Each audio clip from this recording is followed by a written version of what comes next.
Okay तो कल का कंटिन्यूशन में ही आज लेक्चर स्टार्ट करते हैं। I hope the screen is visible to you all. अभी तक जो हमने पढ़ा वैसे उसमें कोई डाउट है?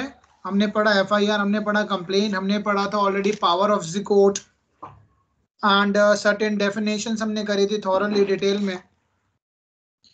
उसी के चलते हम आगे चलेंगे। थोड़ा सा आज हम 61 के प्रोविजंस को देखेंगे, एग्जामिनेशन ऑफ विटनेस। दो it is a part of investigation. I was thinking कि जैसे ही मैं एफआईआर कराऊं, एफआईआर के बाद मुझे सीधा कराना था तो अरेस्ट, लेकिन कोई बात नहीं, it is also part of investigation. Investigation के दौरान भी अरेस्ट हो सकता है इंसान, तो हम अरेस्ट भी कर लेंगे।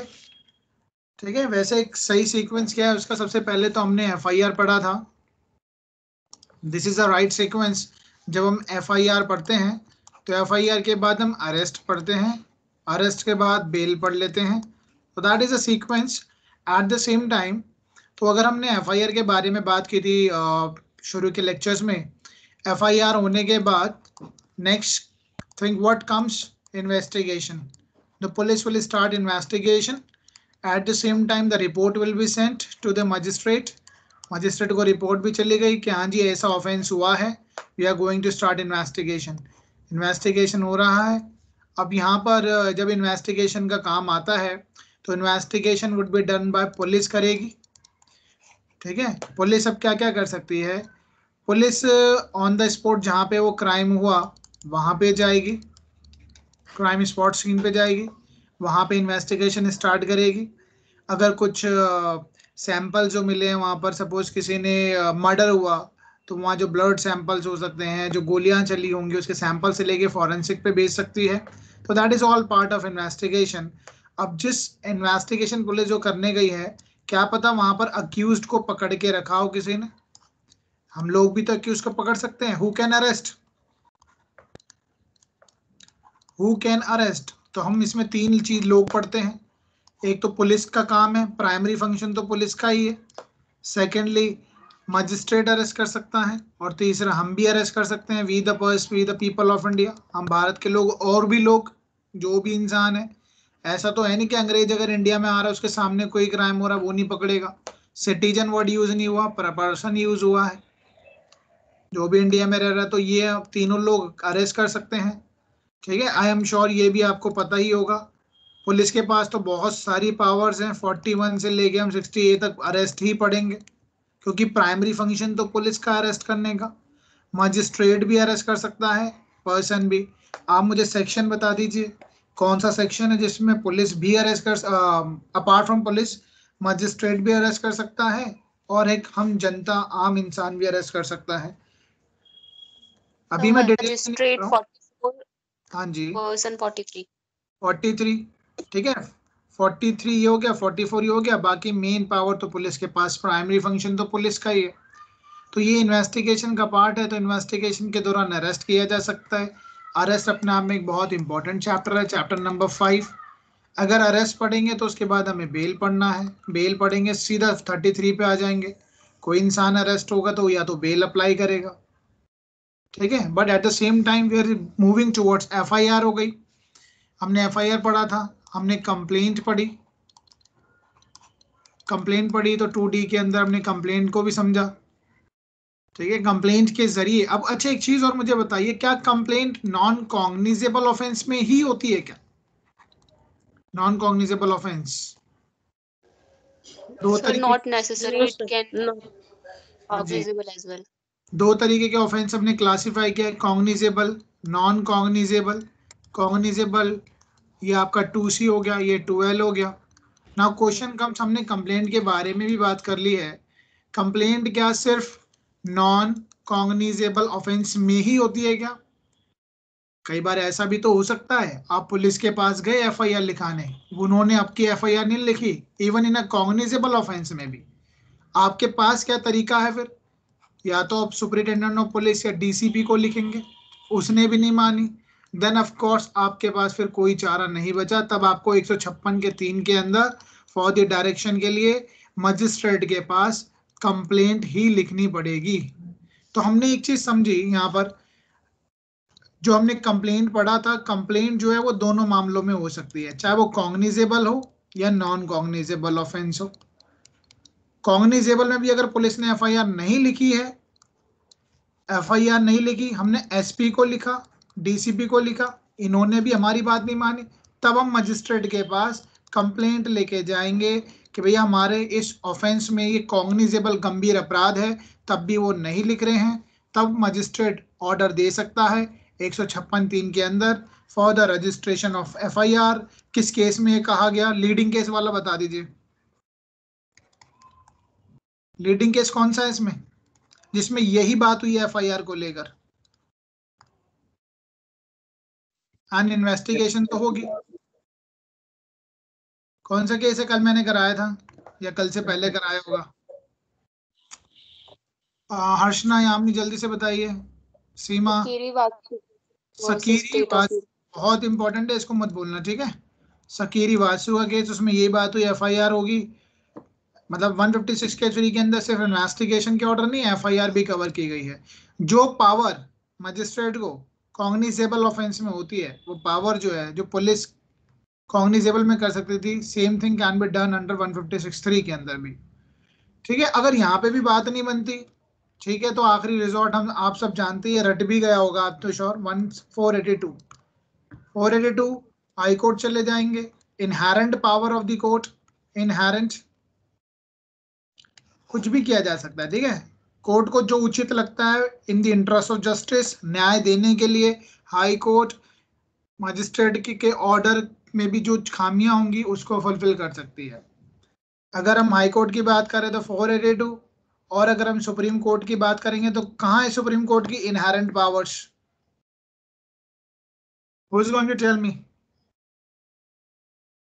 इनहेरेंट पावर, सॉरी 142, मुझे शायद, मेरे को गलती हो सकती है, मुझे पता है आप इतनी बड़ी ब्लंडर नहीं करेंगे।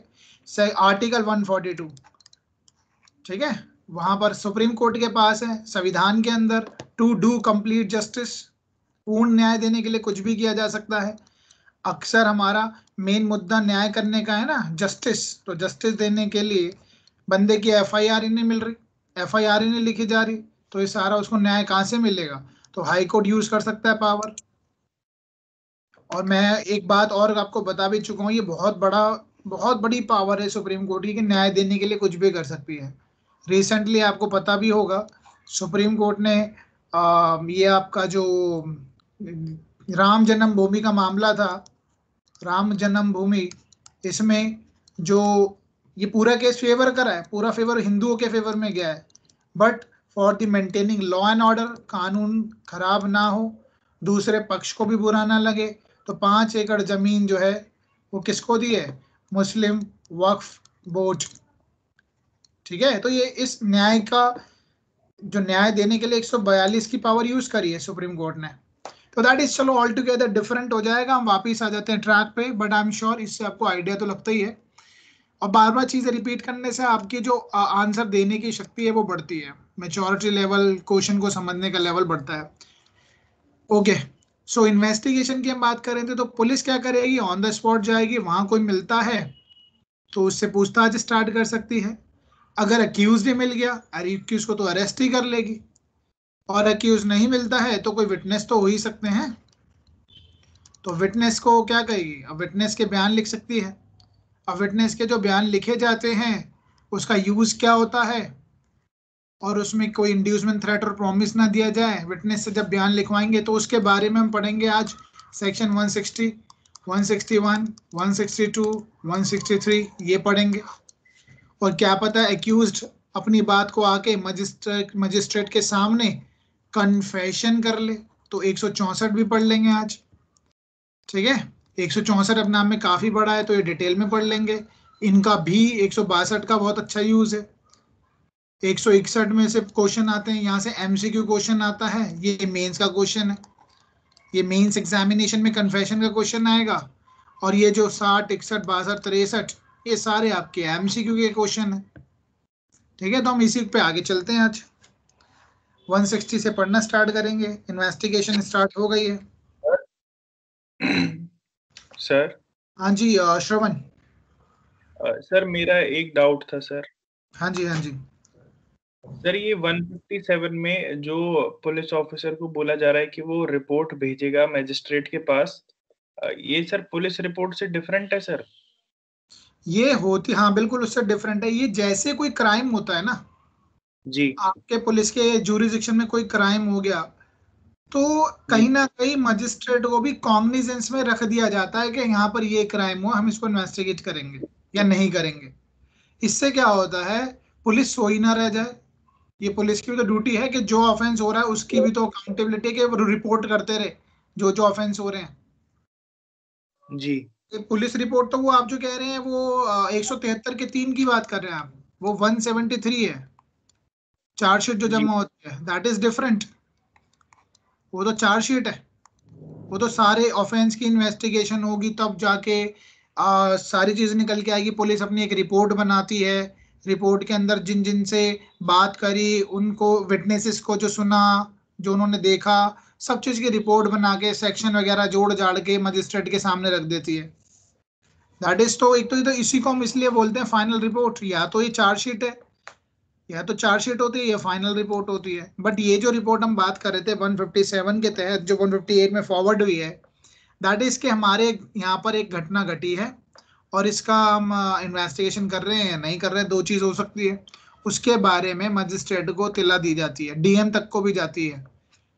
ठीक है, ताकि डीएम का भी तो काम है लॉ एंड ऑर्डर मेंटेन कराना, कॉग्निजेंस। माना कि पूरा ट्रायल तो वहां चलेगा, कहाँ पे, जुडिशियल मजिस्ट्रेट के पास, लेकिन एक at the same time law and order हर इंसान के जिले में कानून व्यवस्था पर सही से बनी रहे, बरकरार रहे, ये ड्यूटी तो डीएम की भी तो है, जिला अधिकारी की। तो उसको भी ये पता रहना चाहिए मेरे एरिया में कितना क्राइम हो रहा है, कहाँ कमी रह रही है, so I can just improve on it. और बेसिकली ताकि पुलिस भी अपनी मनमानी ना करे हर चीज में। तो सर ये जो यहाँ पे मैजिस्ट्रेट है, ये जिसके जुरिसडिक्शन में वो पुलिस स्टेशन आता है वही होगा ना सर? हाँ बिल्कुल, वहीं भेजा जाएगा। देखो उसका भी तो दायित्व बनता है ना। कई, देखो मैंने कल आपको एक बात बताया था कि कई सारे पुलिस स्टेशन होते हैं, जी इन बहुत सारे पुलिस स्टेशन के ऊपर एक मजिस्ट्रेट होगा। जी इस ये सारे दायित्व इनको भी तो पता रहना चाहिए इनके इनके जुरिसडिक्शन में क्या हो रहा है, क्राइम कहाँ बढ़ रहा है, कहाँ घट रहा है। घट रहा है तो बहुत बढ़िया है, नहीं बढ़ रहा तो इस पुलिस स्टेशन में कमियां भी तो होगी। आपको पता है कि पुलिस स्टेशन को भी अवार्ड मिलता है। आप वो पढ़ते हैं करंट अफेयर्स कि किस पुलिस स्टेशन के वहां पर क्राइम कम हुआ है और किसने जल्दी जल्दी निपटारा करा है चीजों का। डू यू नो दैट कि पुलिस स्टेशन को भी अवार्ड्स मिलता है। 2018 में राजस्थान में कालू करके थी जगह, उस स्टेशन को मिला। आप गूगल पे सर्च करके देख लेना, आपको पता लग जाएगा इस साल पुलिस स्टेशन में किसको अवार्ड मिला है। अवार्ड्स भी मिलते हैं इनको। ठीक है, एनी और डाउट? सर एक चीज और सर, वो आपने बताया था फॉर्मेट बनाते वक्त कि ट्रायल होने के बाद जो जज है वो तो या तो सेंटेंस पास करेगा या जजमेंट पास करेगा। तो सर ये दोनों अलग अलग चीजें हैं, जजमेंट में ही वो लिख देगा कि कितना सेंटेंस हम इसको दे रहे हैं? जजमेंट है ना, एक बहुत डिटेल्ड होती है। जजमेंट के अंदर ना बहुत डिटेल्ड होती है। अब एक जजमेंट कम से कम कोई दे 300 पेज की हो सकती है, कोई 500 पेज की हो सकती है। सेंटेंस हार्डली 1 पेज की होगी, इसको इतनी सजा दी जा रही है। होगी तो सारी बातें डिटेल जजमेंट में भी, लेकिन जैसे आपको होता है ना डिक्री और जजमेंट होती है। डिक्री, जी डिक्री समझे आपने, डिक्री क्या होता है? सर सिविल केस में डिक्री आता है कि जस्ट हाँ, क्या है इस केस का, कोर्ट ने क्या ऑर्डर दिया है। डिक्री 1 पेज की होगी। अल्टीमेटली इंद्रजीत को, श्रवण को 500 रुपए देने हैं। ठीक है, that is called decree ultimately, कि this case in favour of Indrajit and Indrajit has to pay 500 rupees to the Shravan, that is called decree. Judgment होती है इंद्रजीत ने क्या किया था, श्रवण ने क्या किया था, इनके विटनेस कौन थे, इधर के विटनेस कौन थे, आर्गुमेंट क्या थे, हमने क्या सुना, कानून क्या कहता है, that is called judgement. Reason of the decision, decree तक पहुंचने का कारण, क्यों हम डिक्री तक पहुंचे। ठीक है, that is called reason of the decision. Reason, कारण क्या है। ठीक है, इस डिसीजन पे पहुंचने का क्या कारण रहा है, दैट इज कॉल्ड जजमेंट। और अल्टीमेट, जिस, बिल्कुल जो निर्णय है निकल के आया है, आपने मेरे पे दावा डाला किस चीज के लिए डाला, उसका सॉल्यूशन क्या निकल के आया finally, that is called decree. और जजमेंट लिखने के बाद डिक्री आती है। और ये भी आपको पता होना चाहिए जजमेंट लिखने के कितने दिन बाद डिक्री आ जानी चाहिए। How many days? 15। हाँ जी, 15 दिन के अंदर आ जानी चाहिए। ठीक है, अब वो बहुत सारी चीजें, सीपीसी स्टार्ट हो जाएगी। बड़ा आसान सा सब्जेक्ट है सीपीसी। सीपीसी में जजमेंट, पहले आपको ऑर्डर पता रहना चाहिए, ऑर्डर, जजमेंट, डिक्री, इन तीनों को समझना पड़ेगा। इन तीनों को समझते वक्त आपको राइट्स एंड लायबिलिटीज के बारे में पता होना चाहिए। आपके अधिकार और लायबिलिटी क्या करती है, कोर्ट डिटरमाइन करती है, ये क्या है, formal expression of the court, ये सारी बातें मैं बाद में करूंगा। ठीक है, तो सेंटेंस और जजमेंट में भी फर्क है। जजमेंट आती है बहुत डिटेल्ड होती है, फाइनली उसमें सेंटेंस की बात की गई है कि कितनी सजा दी गई है। Is that clear? ठीक है sir. Okay, so will start with the section 160 and Ritesh you can also ask any question if you want ask. अगर आपको कोई डाउट आ रहा हो तो you may ask any question, just you have to unmute your mic, then you may ask. Okay sir.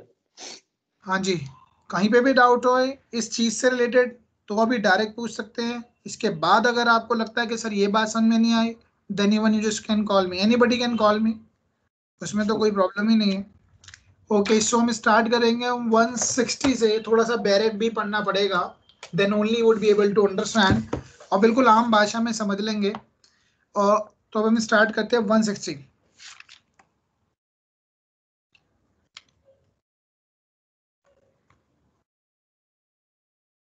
Okay, देखो Barrett में ही छुपा है क्वेश्चन, इसका बैरेट से ही आता है। इसको मैं हेडिंग ये दे सकता हूं कि भाई 163 तक लेके 60 से लेके 163 तक, that can be consider as examination of witnesses. Examination of witnesses. ठीक है, अब पुलिस क्या कर रही है, क्योंकि ये इन्वेस्टिगेशन का पार्ट है, पूछताछ करेगी। देखो अभी एग्जामिन हो रहा है, और एक चीज और है, जब विटनेस कोर्ट में आके अपनी बात रखता है, जब विटनेस आके अपनी कोर्ट में बात रखता है फर्स्ट टाइम, जो पार्टी ने बुलाया है एज अ विटनेस, जिसने विटनेस लिस्ट लगाई होगी, वो होता है चीफ एग्जामिनेशन। इसको, इस एग्जामिनेशन से कंफ्यूज मत होना, ये पुलिस कर रही है अभी पूछताछ। ठीक है, पुलिस, और ये जो होता है ये कोर्ट में होता है। एग्जामिनेशन इन चीफ पहला स्टेप, फिर इसी इंसान का क्रॉस हो सकता है, क्रॉस एग्जामिनेशन, फिर इसी इंसान का री एग्जामिनेशन हो सकता है। अब इसमें एविडेंस का भी यूज आता रहेगा बीच बीच में। आई एम श्योर जिन्होंने एविडेंस पढ़ा है तो उनको समझ में आता रहेगा। आई एम श्योर जितने भी आप स्टूडेंट हैं, मेरे से एविडेंस पढ़ा है तो ये आप रिलेट भी करते रहना। तो I am not talking about this examination, कभी आप इस भ्रम में रहें कि ये तो एग्जामिनेशन कोर्ट की बात चल रही है। अब पुलिस जहाँ पे क्राइम हुआ है, वहां जो लोग मिले होंगे, जो विटनेस हो सकते हैं, उनका एग्जामिनेशन करना चाहती है। तो सबसे पहला सेक्शन है इससे related 160 section, police officer power to require attendance of a witness. Police officer जो है वो कहां बुलाएगा, अगर कोई विटनेस है जिससे पूछताछ करनी तो कहां बुलाएगा? जनरली कहां बुलाएगा? पुलिस स्टेशन में तो बुलाएगा। जनरली बात कर रहा हूं, पुलिस स्टेशन में बुलाएगा। बट ऐसा भी तो पॉसिबल है जो इंसान पुलिस स्टेशन नहीं आ सकता। कौन नहीं आ सकता? कोई बूढ़ा आदमी हो, कोई बीमार हो, कोई बच्चा है, ये लॉ है। ये अभी मैं लॉ दिखाऊंगा भी। कोई एक बच्चा भी हो सकता है जो 15 साल से कम का है, कोई एक लेडी है, लड़की को थोड़ा थाने वाने बुलाना उचित नहीं लगता है। ठीक है, एक सेकेंड, लेडी हो गई, तो कुछ ऐसे लोग हो सकते हैं इनको यहाँ पे ना बुलाया जाए। भाई क्या कर सकती है पुलिस? 65 साल से ज्यादा का बूढ़ा है, भाई इतना बूढ़ा आदमी कहाँ आएगा, कहाँ उसको परेशान करेंगे? तो पुलिस क्या कर सकती है, उसके घर पे जाके ही बयान ले सकती है। तो या तो पुलिस स्टेशन होगी या रेजिडेंस होगी, उन्हीं के घर पे जाया जा सकता है। सिंपल सा सेक्शन है और कुछ है ही नहीं इसमें। अब इसको एक एक करके पढ़ लेंगे। ठीक है, एक बार पढ़ लेते हैं 160, इसी को हमने ढूंढना है सेक्शंस के अंदर। 160, police officer power to require attendance of a witness.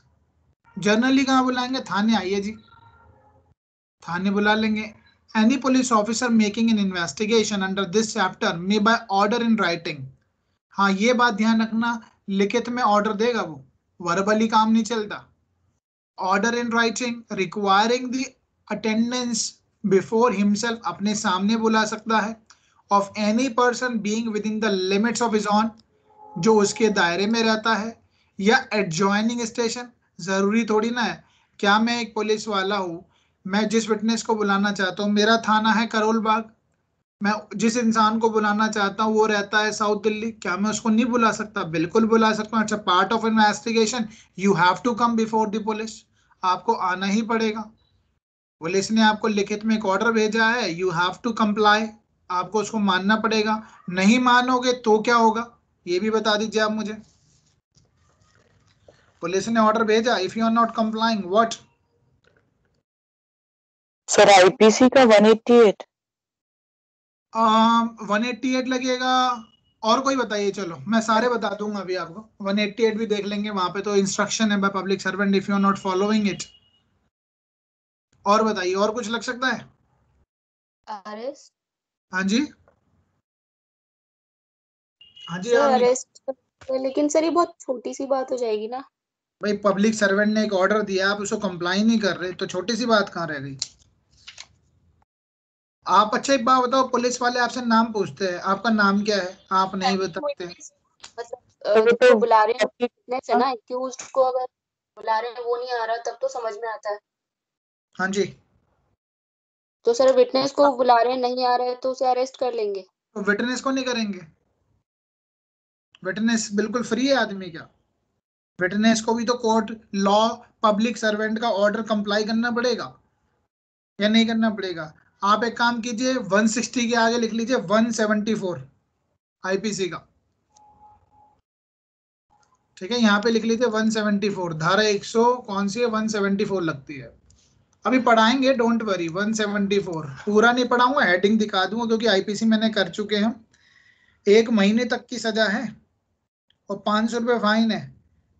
और वही अगर कोर्ट ऑफ जस्टिस ने बुलाया है, यानी न्याय ने, कोर्ट का ऑर्डर गया है, तो 6 महीने की सजा, 1000 रुपये फाइन. देखो बुलाने वाला कौन है ये भी फर्क पड़ता है. अगर वो पब्लिक सर्वेंट है तो 1 महीने तक की सजा और 500 रुपये फाइन. और वो कोर्ट ऑफ जस्टिस है, यानी कोई समन आए हैं, कहाँ से, कोर्ट से आए हैं बुलाने के लिए विटनेस को, वो नहीं कंप्लाई करता, 6 महीने की सजा और 1000 रुपये फाइन. आप लोगों के पास होगा बैरेट अपना 174 ऑफ आईपीसी, खोल के देख लीजिए एक बार. पुलिस वाला कौन है, पब्लिक सर्वेंट है या नहीं है police? Yes. He want you to come to state before the police officer. जो आपने देखा बताइए, आप नहीं आ रहे, you are avoiding the order of the police. 1 महीने तक की सजा हो सकती है, तक की है, मे एक्सटेंड टू. क्या पता जज साहब का, यार ये तो लाभ थोड़ा सा गलती हो गई, कोई बात नहीं, छोड़ दीजिए. एडमोनिशन, डांट फटकार के भगा देंगे इसको, तो एडमोनिशन हो जाएगा. एडमोनिशन कहाँ होता है, विच सेक्शन?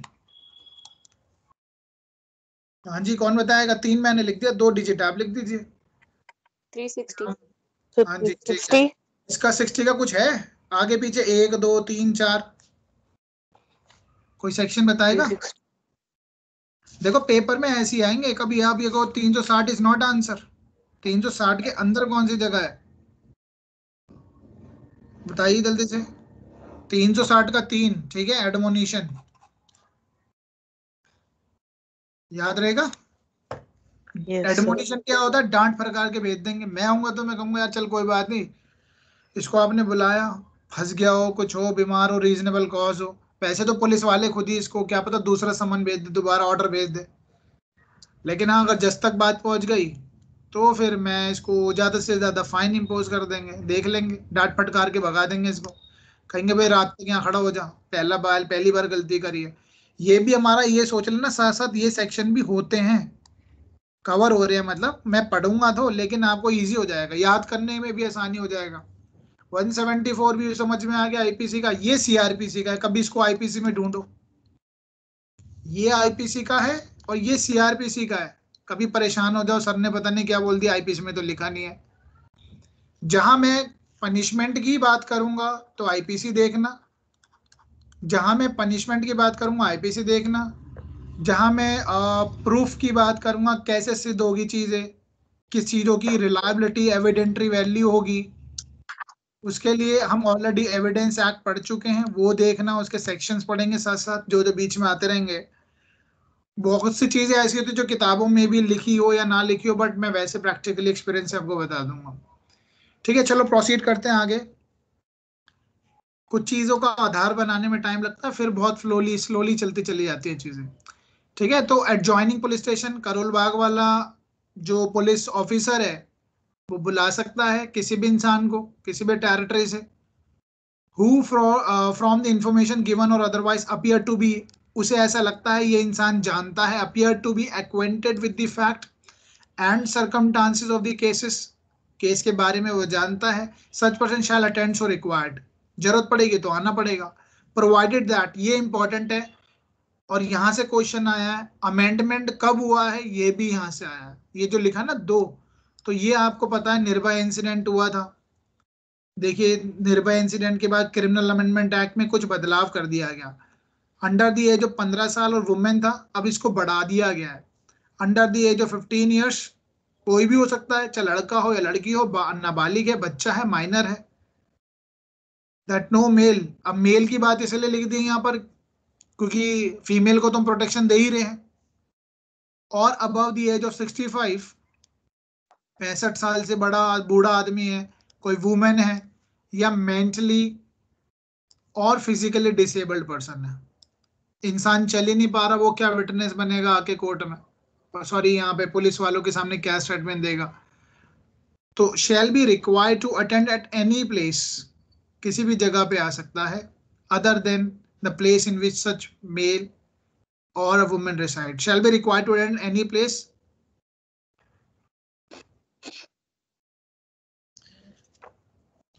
एक सेकेंड, इसमें थोड़ा क्या है, ये गलत लिखा है क्या?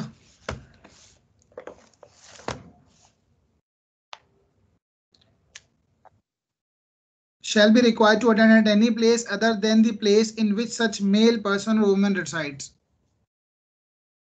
ठीक है, तो उसको किसी और जगह नहीं बुलाया जाएगा। इनको थोड़ा सा प्रोटेक्शन दे रखा है, जो 65 साल से कम ज्यादा है, 15 साल से कम है, वुमेन है, या मेंटली या फिजिकली डिसेबल पर्सन है। तो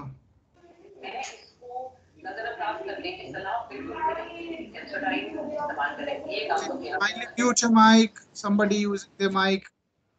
ओके, ठीक है, तो ये हो गया एक बेसिक प्रोविजन है। अमेंडमेंट याद रखना कब हुआ था। The state government by rules made in this behalf provide for the payment. अच्छा, ये पेमेंट की बात है लेकिन ऐसा होता नहीं है। अगर पुलिस ने किसी इंसान को बुलाया है एज अ विटनेस बनने के लिए, statement, not a witness, statement देने के लिए या उससे जांच पड़ताल करने के लिए, तो कुछ रीजनेबल एक्सपेंसेस दिए जाएंगे, बट ऐसा होता नहीं है। कहाँ कोई पुलिस वाले से पैसा मांगेगा कोई, तो ये इसका कोई जो औचित्य है नहीं। ओके, आगे चलते हैं। बहुत सिंपल सा था 60, कुछ नहीं है उसमें। 161 examination of witness bye police, ये इंपॉर्टेंट है। 162 भी इंपॉर्टेंट है। अब पुलिस क्या है, पूछताछ करेगी विटनेसेस से, एग्जामिनेशन।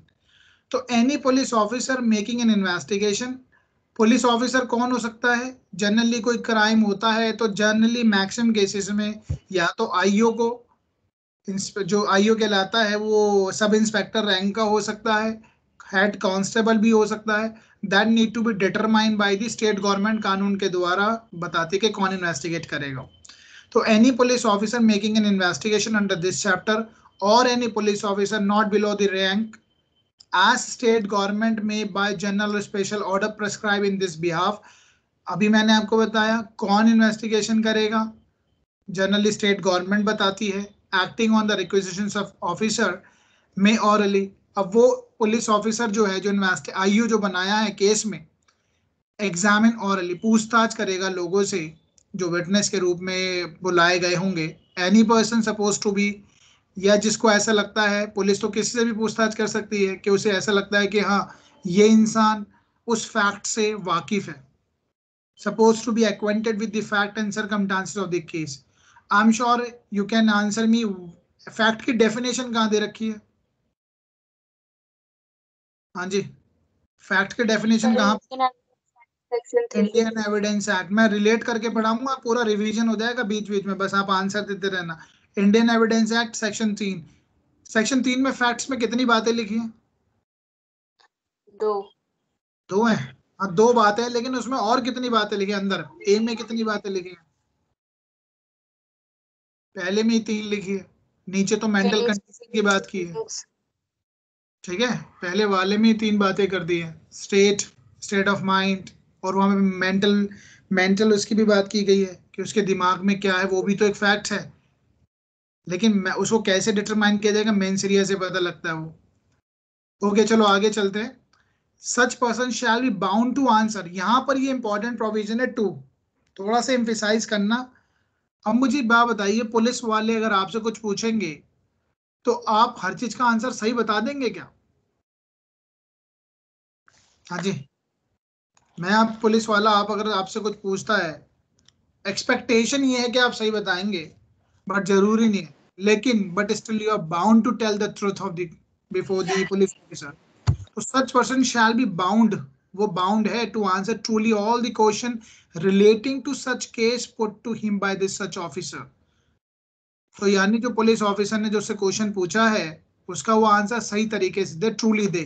ठीक है, सही answer they, other than the question, लेकिन ही इज नॉट बाउंड, कौन से क्वेश्चन को वो आंसर नहीं दे सकता?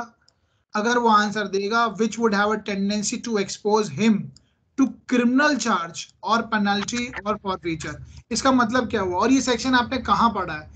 कुछ रिलेट करके बता सकते हो? मैं पुलिस के रेफरेंस में नहीं पूछा, जनरली बता दीजिए, ऐसा कोई सेक्शन आपने पढ़ा है?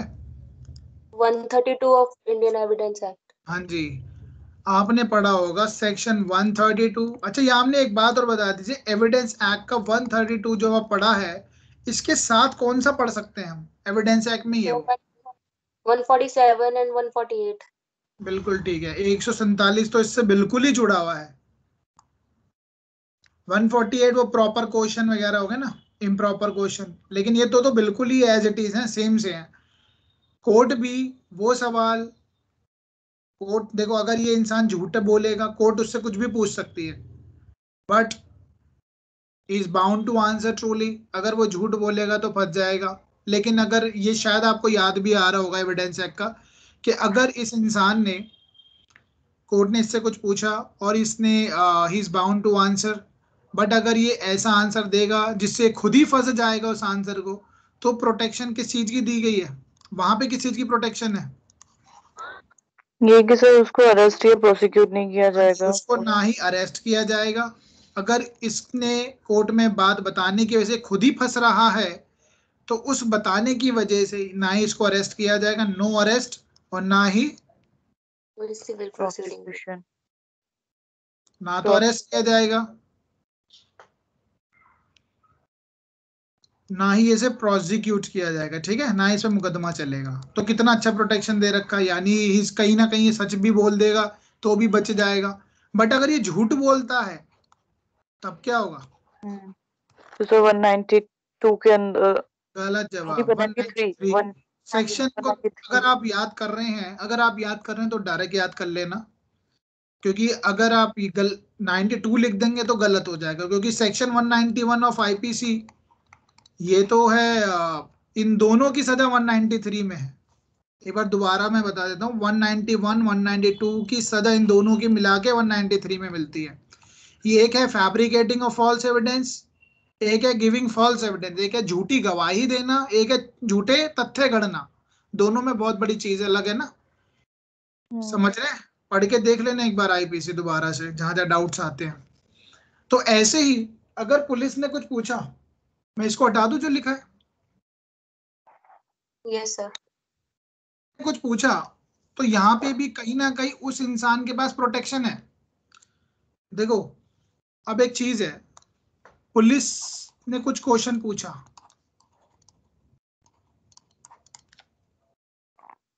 अच्छा पुलिस यहाँ पे किस किस इंसान से कुछ क्वेश्चन पूछ सकती है? विटनेस से या एक्यूज्ड से भी पूछ सकती है। विटनेस। एग्जामिनेशन ऑफ विटनेस है, एग्जामिनेशन ऑफ विटनेसेस, ठीक है, तो विटनेस से पूछेगी, लेकिन अगर एक्यूज पकड़ा गया तो एक्यूज से भी पूछ सकते हैं, उसके अलग इम्प्लीकेशंस हैं, वो हम तब पढ़ेंगे कि एक्यूज से अगर क्वेश्चन पूछा गया तो उसको कहीं ना कहीं ये प्रोटेक्शन भी तो मिलती है, 20(3) में प्रोटेक्शन नहीं मिलती क्या? यस।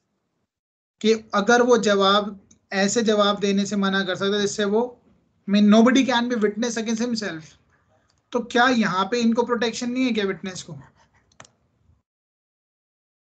सर क्योंकि 20 का भी तो एक्यूज पर अप्लाई होता है, तो विटनेसेस पर एप्लीकेबल नहीं है। ओके, तो वहां पे एक्यूज का मतलब है तो वो इन पे विटनेस पे अप्लाई नहीं होगा। अच्छा, विटनेस अपने बारे में बता रहा है क्या? विटनेस तो किसी और के बारे में बता रहा है, लेकिन क्या एक्यूज विटनेस हो सकता है किसी मामले में? अपने ही मामले में विटनेस हो सकता है? देखो यस सर, अगर वो मेरे क्वेश्चन का आप सेक्शन का आंसर ना दे पाओ, लेकिन लॉजिक लगा के आंसर जरूर दे सकते हैं आप। आई कैन अंडरस्टैंड आप सेक्शन ना बता पाओ, लेकिन लॉजिक लगा के बात सही है गलत है ये तो बता ही सकते हैं। क्या विटनेस खुद 315 में कहा तो गया है, सेक्शन 315 ऑफ सीआरपीसी की accuse can be a competent witness, लेकिन अगर वो रिटर्न में खुद ही मतलब वॉलेंटरीली रिटर्न में देता है, और एक कंडीशन और है। हाँ जी, वॉलंटरली रिटर्न में देगा, कोर्ट के सामने मैं विटनेस बनना चाहता हूँ, मैं लिख के दे रहा हूँ 315 है, लेकिन ये तो कोर्ट में बन रहा है ना विटनेस। सर 164 में जो स्टेटमेंट्स दे रहे हैं वहां पर भी तो अक्यूज ही होता है, वो जो कन्फेशन करता है। बिल्कुल, 164 में भी कन्फेशन है, मजिस्ट्रेट के सामने है, वहां पे भी मजिस्ट्रेट के, ये सारा मजिस्ट्रेट के सामने रोल आ रहा है ना, 315 मजिस्ट्रेट के सामने, 164 मजिस्ट्रेट के सामने है, और कन्फेशन तो कोई भी कर सकता है, चाहे ये एक्यूज कर रहा है, और यहाँ पे 164 में कन्फेशन के अलावा स्टेटमेंट भी है। ठीक है, वहां पे जैसे एक लड़की की स्टेटमेंट है, वो कन्फेस थोड़ी ना कर रही है, वो तो ये बता रही है कि उसके साथ क्या गलत हुआ, एक लड़की के साथ रेप हो गया तो स्टेटमेंट लिखी जाती है उसकी भी 164 में। ठीक है, काफी अलग बातें हैं, लेकिन मैं इसको रिलेट करके इसलिए बता रहा हूँ ताकि आने वाले टाइम में आपको बहुत अच्छे से समझ में भी आ जाएगा, टाइम जरूर लगेगा मैं थोड़ा ज्यादा। चलो वापिस आ जाते हैं क्वेश्चन। पुलिस क्वेश्चन अगर पूछती है विटनेस से, तो witness is bound to answer truly in the same manner, वो विटनेस भी सही बताए पुलिस को, लेकिन अगर विटनेस अगर झूठ बोलता है, can a witness be prosecuted? क्या विटनेस के ऊपर केस चलेगा? ये सर गिविंग फॉल्स इंफॉर्मेशन है ना, 179। 179 का भी हम यूज करेंगे, बिल्कुल 202 भी यूज करेंगे, और 193 भी। वह 193 तो है ही, झूठी गवाही तो विटनेस भी तो दे रहा है यहाँ पे। तो 179 बता दीजिए मुझे, आपने अगर यूज करा है 170, बिल्कुल ठीक पहुंचे हैं। 179 क्या है आईपीसी का? 179 giving false information, information, refusing refusing to answer public servant authorised to question. तो यहाँ पे पुलिस जो है वो आपसे क्वेश्चन पूछ देता है। देखो, ये जो झूठी गवाही कोर्ट में चल रही है ना, that is a court, court में झूठी गवाही देगा तो 193, लेकिन पब्लिक सर्वेंट को कुछ गलत बता रहा है, रिफ्यूजिंग टू आंसर, देखो यहाँ मना कर रहा है, झूठी गवाही नहीं दे रहा है, यहाँ मना कर रहा है। ठीक है, रिफ्यूज कर रहा है। एक बार इसको ऐसे समझते हैं, विटनेस है, विटनेस से पुलिस ने कुछ पूछा, विटनेस भी कहीं ना कहीं बाउंड है सच बोले, मना कर 167 है सर, जहाँ गिविंग फॉल्स इंफॉर्मेशन। एक बार सुनिए पहले, रिफ्यूज करता है तो 179 ऑफ आईपीसी वहां पनिशेबल हो जाएगा। ठीक है, refusing to answer public servant authorise to question, जो उसने पूछा गया ये है। झूठी गवाही देता है तो वो अलग चीज है, झूठी गवाही देगा तो ऑफ कोर्स अलग कॉन्सिक्वेंसेज है। एक बार 202 और देख लीजिए सर, अगर झूठी गवाही देगा तो 177 में दिया है ना, गिविंग फॉल्स स्टेटमेंट, अगर वो झूठ, वो फॉल्स इंफॉर्मेशन है। वो तो ये है कि भाई ये लोग कहाँ भाग रहे हैं। आप वो डेकॉइटी थी ना, वो उसमें उसमें एक इलस्ट्रेशन थी नीचे देखना कि किसी ने उससे आके पूछा, पुलिस वाला आ रहा है कि यहाँ से तुम्हें डकैत को जाते हुए देखा, वो कह देता नहीं यहाँ नहीं उधर गए हैं। अच्छा वहां पर वो ठीक है सर। हाँ जी, वो गलत डायरेक्शन में भेज दिया, गलत इन्फॉर्मेशन दे दी। यहाँ तो विटनेस के रूप में वो आ रहा है ना पुलिस के सामने, तो 179 लग रहा है और वो आंसर देने से मना कर रहा है। एक बार बैरेक पढ़ते हैं तो क्लियर हो जाएगा। और अब पढ़िए, देखो, such person shall be bound to answer truly all questions relating to the such case, कहीं ना कहीं ये भी बाउंड है विटनेस भी, जो उससे पूछा गया है पुलिस ऑफिसर ने, अदर देन द क्वेश्चन, लेकिन वो उन क्वेश्चन को मना कर सकता है, the answer to which would have tendency to expose him to criminal charge और टू अ पेनल्टी और फॉरफीचर। कहने का मतलब ये है कि विटनेस अगर यहाँ अगर कुछ बात बताता है, एक तो बेचारा विटनेस है, गवाही देने आया, पता चला गवाही देते देते खुद ही फंस गया, तो यहाँ पे भी इसको प्रोटेक्शन मिलेगी इन द सेम मैनर जैसे प्रोटेक्शन मिली हुई है अंडर सेक्शन 132 के अंदर किसको, एक्यूज्ड को, या कोई भी इंसान जिससे मजिस्ट्रेट ने कुछ पूछा वो फंस जाएगा, तो सेम प्रोटेक्शन यहाँ पे भी मिली है। बट अगर विटनेस ने झूठ बोला, अगर इसने फॉल्स एविडेंस दिया या फॉल्स झूठ बोल रहा है, तो he can be prosecuted for 93, और झूठ बोलेगा तो मना करेगा तो 179, तो कहीं ना कहीं ये बाउंड तो हो ही जाता है, इसको आंसर देना ही पड़ता है।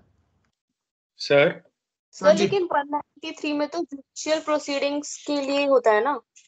तो जुडिशियल प्रोसीडिंग है अल्टीमेटली जाके, लेकिन एक चीज ध्यान रखना, देखो 161 के अंदर जो बयान दिए होंगे ना, इससे इंसान किसी भी टाइम रिट्रैक्ट भी कर सकता है, पीछे भी हट सकता है, इसकी कोई एविडेंटरी वैल्यू नहीं है, एविडेंटरी वैल्यू नहीं है इसकी, क्योंकि ये कोर्ट नहीं है ना, इसको चलो हटा देते हैं, 193 को हटा ही देते हैं, इसकी कोई एविडेंटरी वैल्यू नहीं, लेकिन इसका लिमिटेड यूज है।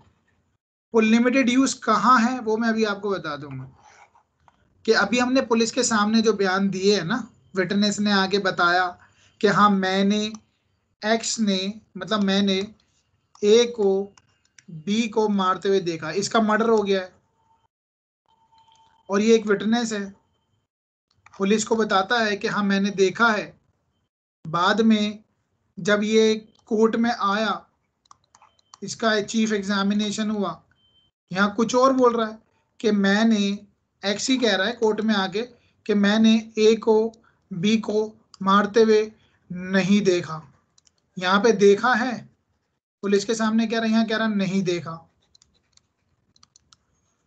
दोनों क्या बातें हैं, 161 के बयान, चीफ एग्जामिनेशन, दोनों में क्या फर्क आ रहा है,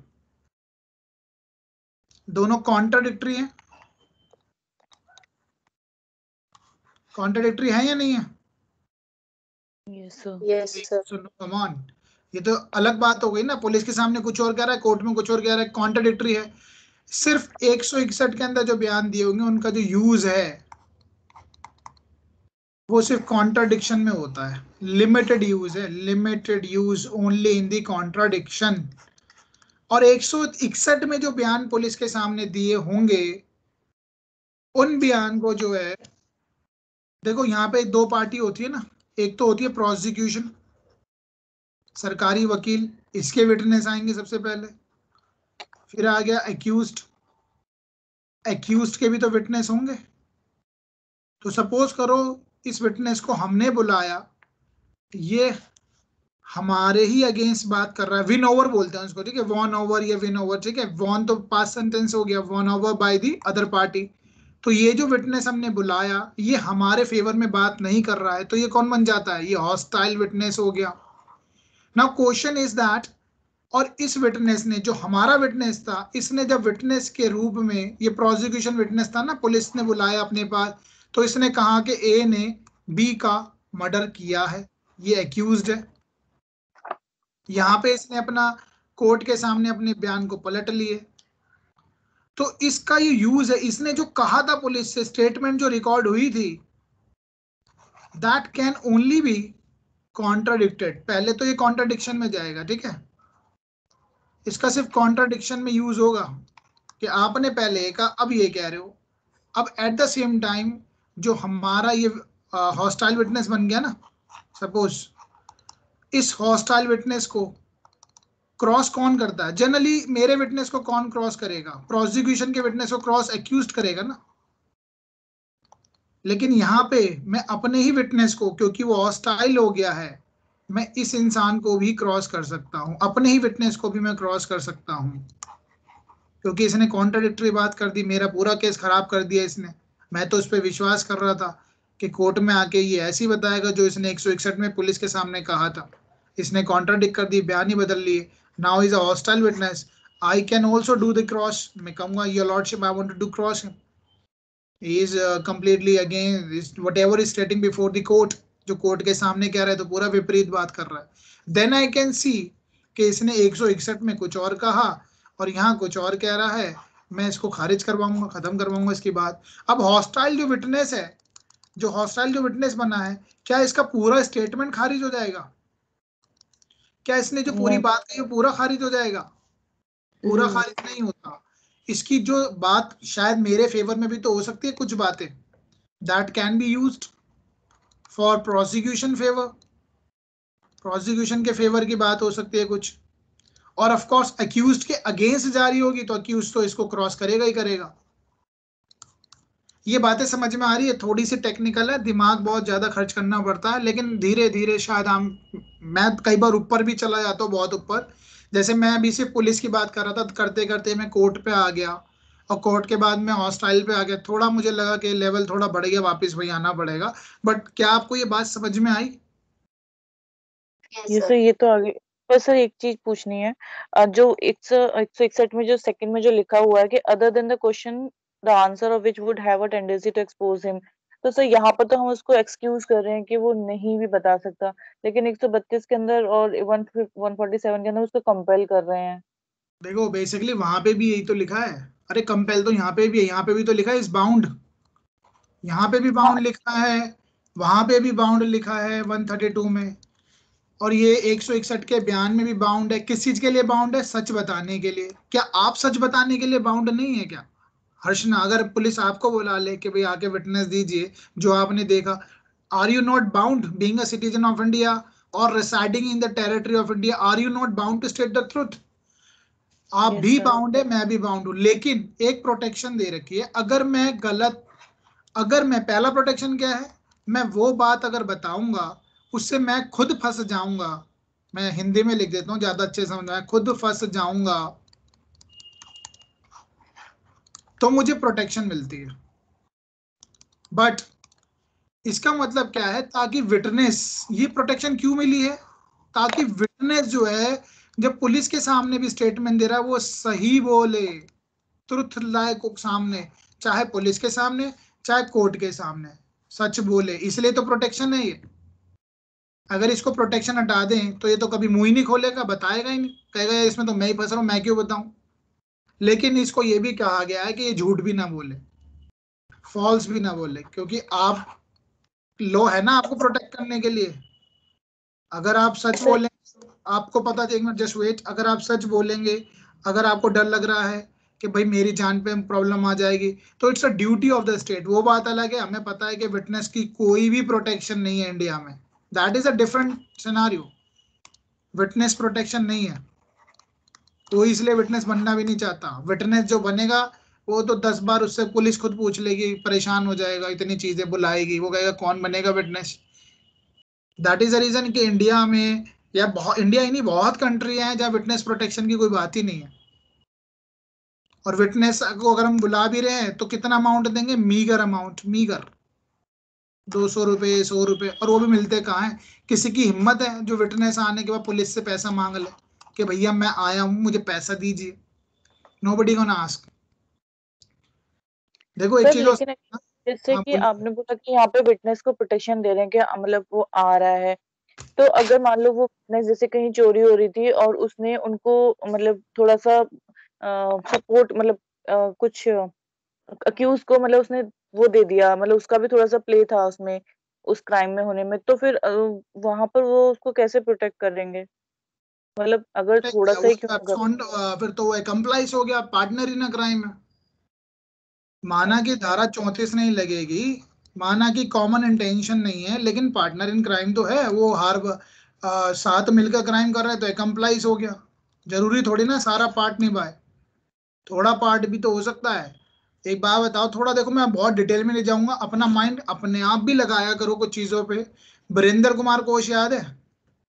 हाँ. अब देखो क्योंकि हमारा सीआरपीसी कभी खत्म नहीं होगा अगर मैं इस स्पीड से चलूंगा, लेकिन ठीक है कॉन्सेप्ट क्लियर होना चाहिए. वीरेंद्र कुमार घोष क्या बजाई थी? ने सीटी तो बजाई थी, भागो भागो बाहर गाड़ी पे बैठा था ये.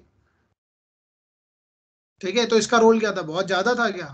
तो he would be a partner in a crime, और अगर ये पार्टनर इन अ क्राइम है तो ये भी विटनेस बन सकता है। Accomplice is the competent witness. Section 133 read with किसके साथ पढ़ लेंगे, 114 के बी के साथ पढ़ते हैं। ठीक है, देखो एक चीज और है, Okay, sir. सिंपल तरीके से समझो, डोंट पजल योरसेल्फ, कंफ्यूज मत करना। Any other question? अभी मैं पढ़ रहा हूँ, इसको मैंने खत्म नहीं करा 161। बोलिए क्या नाम है, सर, किसी और को कोई डाउट? एक चीज पूछना था सर। हाँ जी। सर अगर जैसे विटनेस ने अपना बयान दिया और कोर्ट प्रोसीडिंग चलते चलते ये पता चलता है कि इसने जो बयान दिया था वो फॉल्स था, हाँ जी, ठीक है। तो सर उसके जो फॉल्स विटनेस का जो केस उसका चलेगा, उसका जो सेंटेंस होगा वो जज उसी केस की जजमेंट में लिख देगा या फिर उसको अलग से ट्राई करेगा सर? अब एक काम करना श्रवण, मुझे नहीं जी पता सर। आपने एविडेंस पढ़ा ही नहीं पढ़ा। अब एक काम करना, मेरी 22 वीडियो है एविडेंस एक्ट पे, वो जरूर देख लेना। देखो 22 इंटू 2.5 घंटे लगा लेना, लगभग 70 घंटे की बैठती है आपका हर क्वेश्चन का आंसर है। क्योंकि ये क्वेश्चन ना हर्षना ने भी पूछे हुए हैं और यामिनी ने भी पूछे, कई बच्चों ने पूछे हैं। बहुत सही क्वेश्चन है, लॉजिकल है। देखो मैंने आपको ही बताया था, सेक्शन सीआरपीसी का 340 है, कोई इंसान झूठी गवाही दे रहा है, झूठी गवाही दे रहा है ना, तो उस मामले पे देखो वो विटनेस है, विटनेस देने आया ना वो। अब मैं शॉर्ट में बता रहा हूँ, विटनेस देने आया था कोर्ट में। जब विटनेस देने आया, पता चला दूसरी पार्टी तो कहेगी जनाब ये झूठी विटनेस दे रहा है, तो इसकी एक एप्लीकेशन, ये 19 नहीं है 190 में है, कॉग्निजेंस की बात कर रहा हूं मैं, संज्ञान कोर्ट कब लेगा, राइट। ये आईपीसी की बात कर रहा हूं मैं, आईपीसी में भी है ना 1900 क्या नाम है 193 के अंदर कोई ऑफेंस हुआ है झूठी गवाही की, तो उसके कॉग्निजेंस को लेने के लिए ये एप्लीकेशन लगाई जाती है 340 में। अब मैं इसको लॉ को हटा के बता देता हूँ। वो अगर कोई विटनेस है during the process of trial के दौरान वो झूठी गवाही दे रहा है और दूसरी पार्टी उसकी कंप्लेंट करती है, ये विटनेस के रूप में आया था, एक एक्यूज्ड था और एक यहाँ पर विक्टिम था, इस मामले में ये विटनेस था। अभी जो विटनेस आया है तो इस मामले में विटनेस देने आया है ना, ये एक केस है। अब आप कह रहे हो सर ये ट्रायल के दौरान हमें पता ये लग गया कि ये जो विटनेस है इसने झूठी गवाही दी है, अब इसको भी क्या प्रोसिक्यूट इसी केस में करेंगे, ये क्वेश्चन है ना आपका? हाँ जी। Yes sir, yes sir. एक बात आप मुझे बताना, हम श्योर आप आज के बाद कभी नहीं भूलेंगे आप, ये जो विटनेस है इसने झूठी गवाही दी, मान लिया चलो झूठी गवाही दी, अब इस विटनेस पे केस चलाइए, फिर हो जाएगा स्टेट वर्सेस, विटनेस का नाम XYZ लिख लूं क्या, विटनेस बन गया एक्यूज्ड। अब विटनेस, इस विटनेस ने झूठी गवाही दी, बुलाइए जरा प्रोसिक्यूशन के, बुलाइए गवाह, प्रोसिक्यूशन के गवाह बुलाइए। ये विटनेस जो है ये अपने गवाह बुलाएंगे कि मैं झूठ नहीं बोल रहा हूं, फिर इसने कोई दे दी होगी कि इसने जो विटनेस बुलाएंगे उसने झूठी गवाही दे दी होगी। ये जो विटनेस बुलाया है ना XYZ ने, जो अपना विटनेस बुलाया, क्या पता ये इसका विटनेस भी झूठी गवाही दे दे, ABC, फिर दोबारा केस बढ़ाइए। तो अब आप एक बात समझेंगे, ये केस कहाँ गया जो मेन मुद्दा था?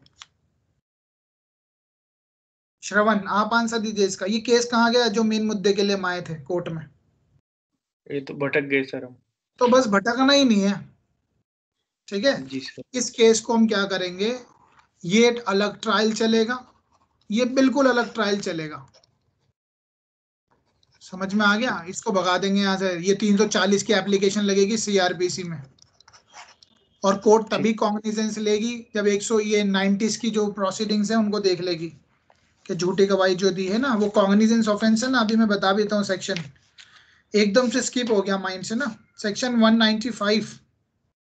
195 सॉरी गलती से 90 लिख दिया, 195, ये CRPC के हैं दोनों। श्रवण समझ में आ गया और बाकी लोगों को भी समझ में आया होगा आई गेस? हाँ जी, से यस और नो, बाकी और लोग भी हैं।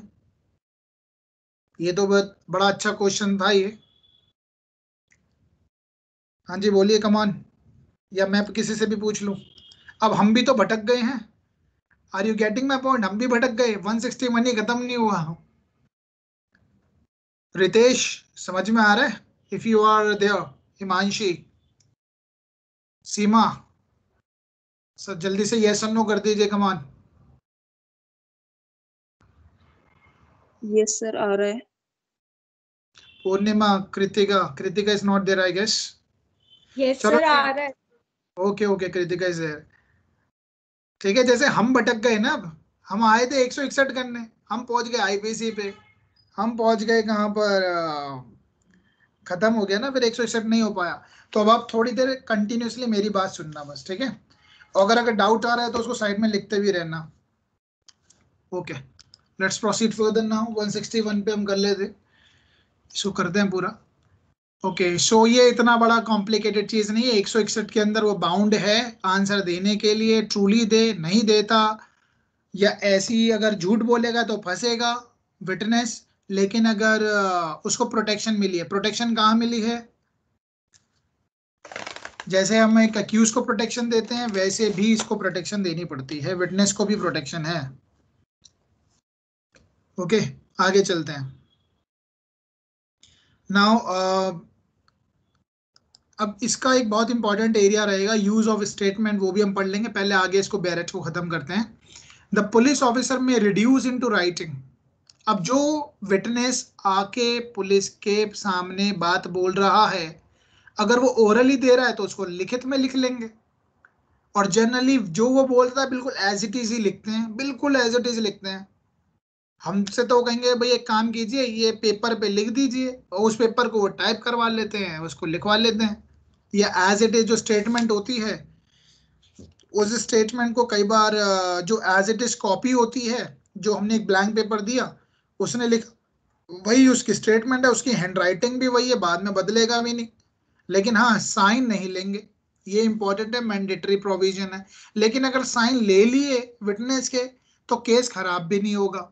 साइन क्यों नहीं लेते हैं ये भी बता दूंगा, अभी 162 में लिखा है, ऑब्जेक्ट नहीं लिखा कि क्यों नहीं लेते हैं। इसलिए नहीं लेते हैं ताकि वो विटनेस कल को अपनी बात से मुकरना चाहे तो वो मुकरेगा तो वो कहीं ना कहीं बाउंड हो जाएगा, क्योंकि मैंने लिख रखा है, साइन भी कर रखे हैं। पहले भाई बेरक पढ़ लेते हैं। द पुलिस ऑफिसर में reduce into writing any statement made to him in the course of examination under this section, and if he does so, अगर वो ऐसा करता है, he shall make a separate and true records of the statement of each such person। हर इंसान के अलग अलग paper पे वो दे देगा, भाई अपने अपने स्टेटमेंट इसमें लिख दीजिए जो भी आप कहना चाहते हैं, ठीक है। उसको अपनी फाइल में लगा लेगा, पुलिस अपनी फाइल अपने पास रखती है, उनके बयान लेके रख लेगा। Provided the statement made under this subsection may also be recorded by audio video electronic means। अगर ऑडियो वीडियो की फैसिलिटी है तो वैसे भी हो सकता है, अदरवाइज पेपर में ले लेते हैं। अनदर प्रोवाइजो, ये इंपॉर्टेंट है, यहाँ से भी क्वेश्चन आया है। मैक्सिमम अगर आप देखो जहाँ पे तीन पूरे सीआरपीसी में मैक्सिमम केसेस में, जहाँ 354, 376 रेप की बात हो रही हो, 90% प्रोविजन में 2013 अमेंडमेंट आपको टिक करना होगा। एक्सेप्शंस आप खुद ढूंढना, ये आप काम इतना भी तो करेंगे। Further that the statement of women against whom then under, अगर जिस एक लड़की के खिलाफ ऐसे ऐसे ऑफेंस हुए हैं, ठीक है, ये सारे outraging the modesty of women है, फिर रेप वाले ऑफेंस हो गए हैं, और insulting the modesty of women is alleged to have been committed or attempting shall be recorded। Women police officer ही करेगी, ठीक है। उसके जो बयान दर्ज होंगे तो वुमेन से वुमेन ही बात करेगी, डिग्निटी भी तो मेंटेन करनी है। रेप के मामले में स्टेटमेंट लिखवानी है, बताओ, अब वो एक मर्द पूछेगा तो कहाँ से बताएगी एक लेडी। तो ये बाद में ऐड हुआ, लेकिन पहले नहीं था। आप देखो 2013 के बाद निर्भया इंसिडेंट से कितने ज्यादा बदलाव हुए हैं। इससे पहले कोई प्रोविजन नहीं था, मर्द ही पूछ रहा है, उटपटांग क्वेश्चन पूछ रहा है, ठीक है। ये देखिए आप, ओके वापिस आ जाते हैं अब इसमें। ओके इस स्टेटमेंट का यूज क्या है, 161 के अंदर के जो बयान है, इसको पहले 162, 162 और पढ़ लेते हैं, फिर इनका यूज देख लेंगे, बड़ा इंपॉर्टेंट है। स्टेटमेंट टू जो पुलिस जो नॉट टू बी साइन, ये मैंने अभी आपको कहा साइन नहीं करवाएंगे हम। Use of statement in evidence, और इसका कितना इस्तेमाल होगा। भाई आप लोग मुझे बताइए, पुलिस के सामने जो हमने स्टेटमेंट दिए हैं, वैसे भी मैंने थोड़ा आइडिया भी बता दिया, उसका कितना यूज होता है। हाँ जी बताइए, कौन बताएगा? यामिनी आप बताइए। सर एक तो it can be used by the prosecution for the purpose of contradiction under section 145 of evidence act. दूसरा it can be used under 32 subsection 1 of हाँ जी, evidence act and section 27 of evidence act। ये तो exception है वैसे, ठीक है, सही बताया आपने। 162 का क्या यूज रहेगा, इसको भी हम कर लेंगे अभी, ठीक है। वैसे मैं आपको बता ही देता हूँ, ऐसे यहाँ पे लिख के बिल्कुल सिंपल भाषा में, फिर हम डायरेक्ट पढ़ लेंगे। देखो 162 के अंदर हमने क्या पढ़ना है। 162 कुछ एक दो सेक्शन है, थोड़े बहुत ज्यादा टाइम लेते हैं, बाकी सारा क्लियर होता चला जाता है, फिर इतना टाइम नहीं लगता चीजों में। 162 जो हमने स्टेटमेंट ली है विटनेस की, स्टेटमेंट जो हमने ली है विटनेस की, that shall not be sign, उस पर साइन नहीं होंगे। अगर बाय डिफॉल्ट गलती से पुलिस ऑफिसर ने उस पेपर पे साइन ले भी लिए विटनेस के, तो केस खत्म नहीं होता है। अभी मैं लिखवाऊंगा, अभी केसेस हैं इस पे कुछ छोटे मोटे। और 161 के अंदर जो बयान दिए होंगे, ना ही इस स्टेटमेंट का यूज ट्रायल में होगा, पहले सीधी बात पढ़ेंगे, ना ही इंक्वायरी में होगा। नो यूज, इसका इस्तेमाल नहीं होगा। फिर इसका फायदा क्या है? पुलिस के सामने जो बयान हम दे रहे, क्या उसका कोई फायदा नहीं है? ठीक है, लेकिन इसका यूज है। वो कैसे है, मैं इसको बेसिक एग्जांपल से समझाता हूं आपको। एक विटनेस है, उसने पुलिस के सामने ये कहा, 161 के बयान में ये कहा कि मैंने ए को भागते देखा, कि मैंने ए को भागते हुए देखा। और बाद में वो कहता है प्रोसिक्यूशन विटनेस हमने इसको बना लिया। भाई ठीक है, ये तो हमारे फेवर की बात कर रहा है, स्टेट के फेवर की बात कर रहा है कि एक्यूज को मार के भागते हुए देखा। वैसे तो रेस जेस्टा हो गया, नहीं रेस जेस्टा है, भागते हुए देखा था। और ये प्रोसिक्यूशन विटनेस बनने के बाद, जब इसको हमने सरकारी गवाह बनाने के बाद कोर्ट में लाया, तब कहता है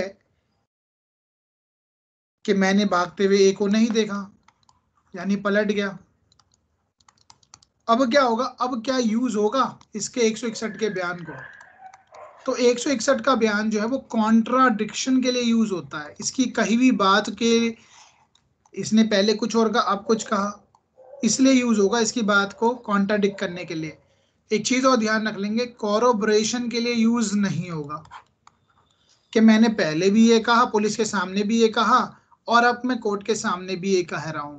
उसमें फायदा नहीं होता, क्योंकि पुलिस जो है वो इसको विटनेस को मार पीट के, धमका के, दबाव डाल के कुछ भी लिखवा लेगी, फिर उसको वहां बोलना भी पड़ेगा। और इसी कारणवश हम इसके साइन भी नहीं लेते हैं, नो साइन। ठीक है, ये बात समझ में आई थी? इसे कॉन्ट्रडिक्शन के लिए यूज किया जाएगा।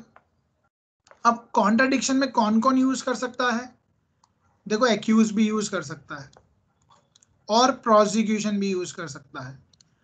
एक्यूज ऑफ कोर्स ही बात है, कब यूज करेगा कि देखिए जनाब, इसने पुलिस के सामने ये कहा है, आज ये कह रहा है, इसलिए इस इंसान पे बिलीव नहीं किया जा सकता। खत्म विटनेस, एक्यूज ने तोड़ दिया विटनेस। पहली बात, क्यों तोड़ पा रहा है? क्योंकि वो जो विटनेस है वो ही गलत बात कर रहा है, पुलिस के सामने कुछ और कह रहा है, कोर्ट के सामने कुछ और कह रहा है। It will give a benefit to the accused, फायदा मिल जाएगा एक्यूज्ड को। अब प्रोसिक्यूशन कहाँ यूज करेगा? मतलब यही इंसान जिसने विटनेस को बुलाया, वो कहाँ यूज करेगा इसका? With the permission of the court, with the permission of the court. ये अपने ही इस इंसान को, क्योंकि इसने विटनेस पहले पुलिस के सामने कहा, अब कुछ और कह रहा है, अब हम इसको, मैं खुद इसको, मतलब प्रोसिक्यूशन विटनेस क्रॉस कर सकता है with the permission of the court. यानी ये हॉस्टाइल हो गया ना, ये इंसान बयान से पलट गया, जो पुलिस के सामने कहा, अब यहाँ कुछ और कह रहा है, तो इसको मैं क्रॉस कर सकता हूं। ठीक है, और इसीलिए सिर्फ इस इंसान की गवाही पे जो हमारी कोर्ट है, वो एक्यूज को पनिश नहीं कर सकती। It has to be beyond reasonable doubt, beyond reasonable doubt होना चाहिए। लेकिन इससे कुछ एक्सेप्शन भी है, कुछ एक्सेप्शन है स्टेटमेंट के 162 के अंदर जो यूज हो रहा है, इंडियन एविडेंस एक्ट के अंदर धारा जो हमारी 32 है, 32 का जो 1 है, that is called dying declaration, वहां ये बात एडमिसिबल होगी। और दूसरा एक्सेप्शन क्या है, अंडर सेक्शन 27, ठीक है। जैसे विटनेस ने जो कुछ कहा और उससे डाइंग डिक्लेरेशन में उसको एडमिसिबल माना गया, क्योंकि पुलिस के सामने भी तो डाइंग डिक्लेरेशन की जा सकती है, पुलिस के सामने भी डाइंग डिक्लेरेशन की जा सकती है, उसकी वैल्यू होती है। और पुलिस के सामने 161 की बयान की वैल्यू बहुत वीक एविडेंस है, weak evidence, that is very weak evidence. Statement to police under section 161 is very very weak evidence, even weaker than FIR. मैंने क्या कहा, इवन वीकर देन एफआईआर से भी कमजोर है 161 का बयान, लेकिन इसकी कुछ वैल्यू भी है। उसका एक्सेप्शन है एविडेंस एक्ट के तहत, डाइंग डिक्लेरेशन में अगर वो चीज निकल के आती है then it can be use, क्योंकि इंसान ही नहीं रहा तो अब इसकी रेलेवेंसी रहती है। ऐसे ही अंडर सेक्शन 27 के अंदर विटनेस ने जो कुछ कहा और इन्वेस्टिगेशन के दौरान सिर्फ so much of the information निकल के आती है, जैसे सपोज करो विटनेस ने कुछ कहा, वैसे तो मैं कन्फेशन की बात नहीं कर रहा हूँ अभी, विटनेस ने कुछ कहा और उसके चलते कुछ इंफॉर्मेशन निकल के आ रही है, जैसे अगर उसने कहा कि मार के वहां पे गाड़ दिया है, इंसान को वहां पे गाड़ के हमने छुपा दिया है, वहां से बॉडी निकल के आती है, या हमने मार के चाकू वहां फेंक दिया, वहां से नाइफ निकल के आता है, तो that is relevant, discovery relevant होती है, वो हम ऑलरेडी कर चुके हैं। तो ये 162 है और इसका यूज, इसकी एविडेंटरी वैल्यू बहुत वीक है। क्वेश्चन यहाँ से ये भी आएगा 162 की जो है उसमें हमें 161 के जो बयान की एविडेंटरी वैल्यू क्या है, that is a very weak piece of evidence, it's not substantive, substantive नहीं है, आधार इसका बहुत कमजोर है, क्योंकि ये किसके सामने दी गए हैं बयान, पुलिस के सामने। पुलिस के सामने जब कन्फेशन वैलिड नहीं होता तो ये कहां से वैलिड हो जाएगा। तो विटनेस अल्टीमेटली जब कोर्ट में आके कुछ कहता है चीफ एग्जामिनेशन में, उसकी वैल्यू है, और that chief examination has to be cross, इसका क्रॉस किया जाना जरूरी है। अगर चीफ एग्जामिनेशन इंसान, सपोज एक बात मुझे बताइए, कोर्ट में आता है, कोर्ट में आने के बाद वो सिर्फ चीफ करवा के चला गया और मर गया, चलो मर गया तो अलग सी बात है, वो तो बिल्कुल अलग सिनेरियो हो जाएगा। कोर्ट में आके अपनी बात रखता है लेकिन क्रॉस नहीं हो पाया, तो इस चीफ का तो कोई वैल्यू भी नहीं रही, इसकी भी वैल्यू नहीं रही क्योंकि क्रॉस ही नहीं कर पाए हम। और इसीलिए 161 के बयान को वीक इसलिए कहा गया है, 161 के जो बयान होते हैं पुलिस के सामने उसको वीक इसलिए कहा गया है क्योंकि ना तो ये ओथ पे थे, ना ही ये क्रॉस किया गया इनका, नाइदर दे वर क्रॉस, ना इसका क्रॉस एग्जामिनेशन हुआ, that's for it, therefore it is a weak evidence. Is that clear? और मैं अभी और भी चीजें बताऊंगा, इसमें दो चार इंपॉर्टेंट बातें और हैं, एक बार बैरक पढ़ लेते हैं, देन विल प्रोसीड फर्दर। चलो ये हमने एक बार पढ़ना स्टार्ट कीजिए इसको 162 को। Okay. 162 यहाँ से। Statements to police not to be signed. Use of a statement and evidence. Subsection 1. No statement made by any person to a police officer in the course of an investigation under this chapter shall, if reduced to writing, be signed by the person making it. Okay एक second, अगर उसको sign कर लिया गया है, अगर लिख लिया गया है तो साइन नहीं होंगे। आगे चलिए। Nor shall any such statement or any record thereof, whether in a police diary or otherwise, or any part of such statement or record, be used for any purpose, save as hereinafter provided at any inquiry or trial in respect of any offence under investigation at the time when such statement was made. एक second, अब यहाँ पे देखो simple सीधी बात क्या कह रहा है कि जो स्टेटमेंट लिख लिए गए हैं जिसपे साइन नहीं लिया गया है उसका यूज नहीं होगा, चाहे वो पुलिस डायरी में हो या कोई पार्ट ऑफ स्टेटमेंट है रिकॉर्ड कर लिया गया, यूज नहीं होगा, मना कर रहा है। लेकिन सेव अदरवाइज आज हेयर इन आफ्टर प्रोवाइडेड, लेकिन यूज किया जा सकता है कब, इंक्वायरी और ट्रायल में। कब? in respect of any offense under investigation the time when such a statement was made. कब यूज किया जा सकता है, पढ़ लेंगे आगे. Here in after provided, इसके बाद जो कही गई बातें हैं वहां यूज होगा.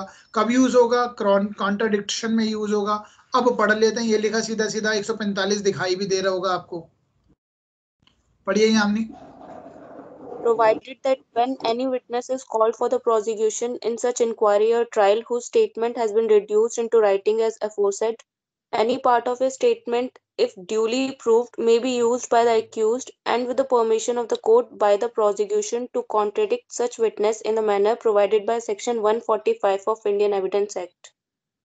हाँ जी, just hold on. Provided that when any witness is called for the prosecution, मतलब prosecution ने witness को बुलाया, सरकारी वकील ने बुलाया जी, आपने जो FIR में कहा था, FIR कह रहा हूँ, statement of police, now you just come before the court and state the truth before the court, court के सामने सच्चाई बताइए. इंक्वायरी और ट्रायल में बुला रहे हैं. Whose statement has been reduced, जिसकी लिख ली गई थी पहले स्टेटमेंट, जो ऊपर कही भी बात है. Any part of his statement, जो उसने कहा था, इफ ड्यूली प्रूव्ड, अगर वो सिद्ध कर दी गई है, मे be used by the accused. Accused जो है वो उसका यूज करेगा. एक्यूज क्यों यूज करेगा, क्योंकि एक्यूज चाहेगा कि उसकी विटनेस ने जो FIR में कहा और जो अब जो पुलिस के सामने जो कहा और अब जो कह रहा है, दोनों कॉन्ट्राडिक्टरी बातें हैं. एक्यूज तो यूज करेगा ही. And with the permission of the court, अगर कोर्ट की परमिशन मिल जाती है तो प्रोसिक्यूशन भी यूज करेगा. देखो ऊपर ही प्रोसिक्यूशन यहाँ पे भी लिखा है, यहाँ पे भी. इसका मतलब प्रोसिक्यूशन अपने विटनेस को ही जब वो हॉस्टाइल हो रहा है तो कॉन्ट्राडिक्ट कर सकता है with the permission of the court, और उसमें कॉन्ट्राडिक्ट कर सकता है. कहीं पे आपको यहाँ पर 157 नजर आ रहा है सेक्शन, यानी कॉन्ट्राडिक्शन में यूज होता है.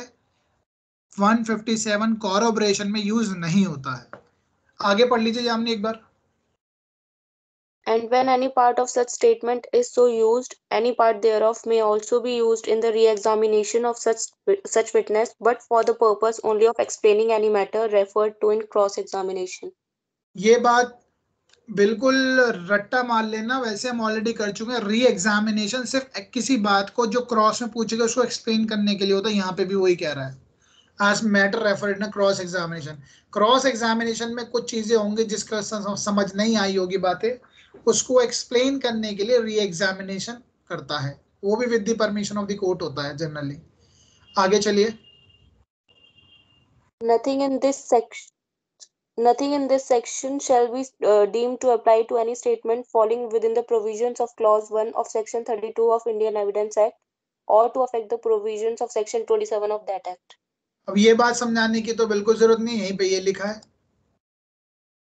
जो स्टेटमेंट दिए होंगे उससे इन चीजों पे कोई प्रभाव नहीं पड़ेगा, क्योंकि डाइन डिक्लेरेशन अपने आप में इतना इफेक्टिव एविडेंस होता है ना.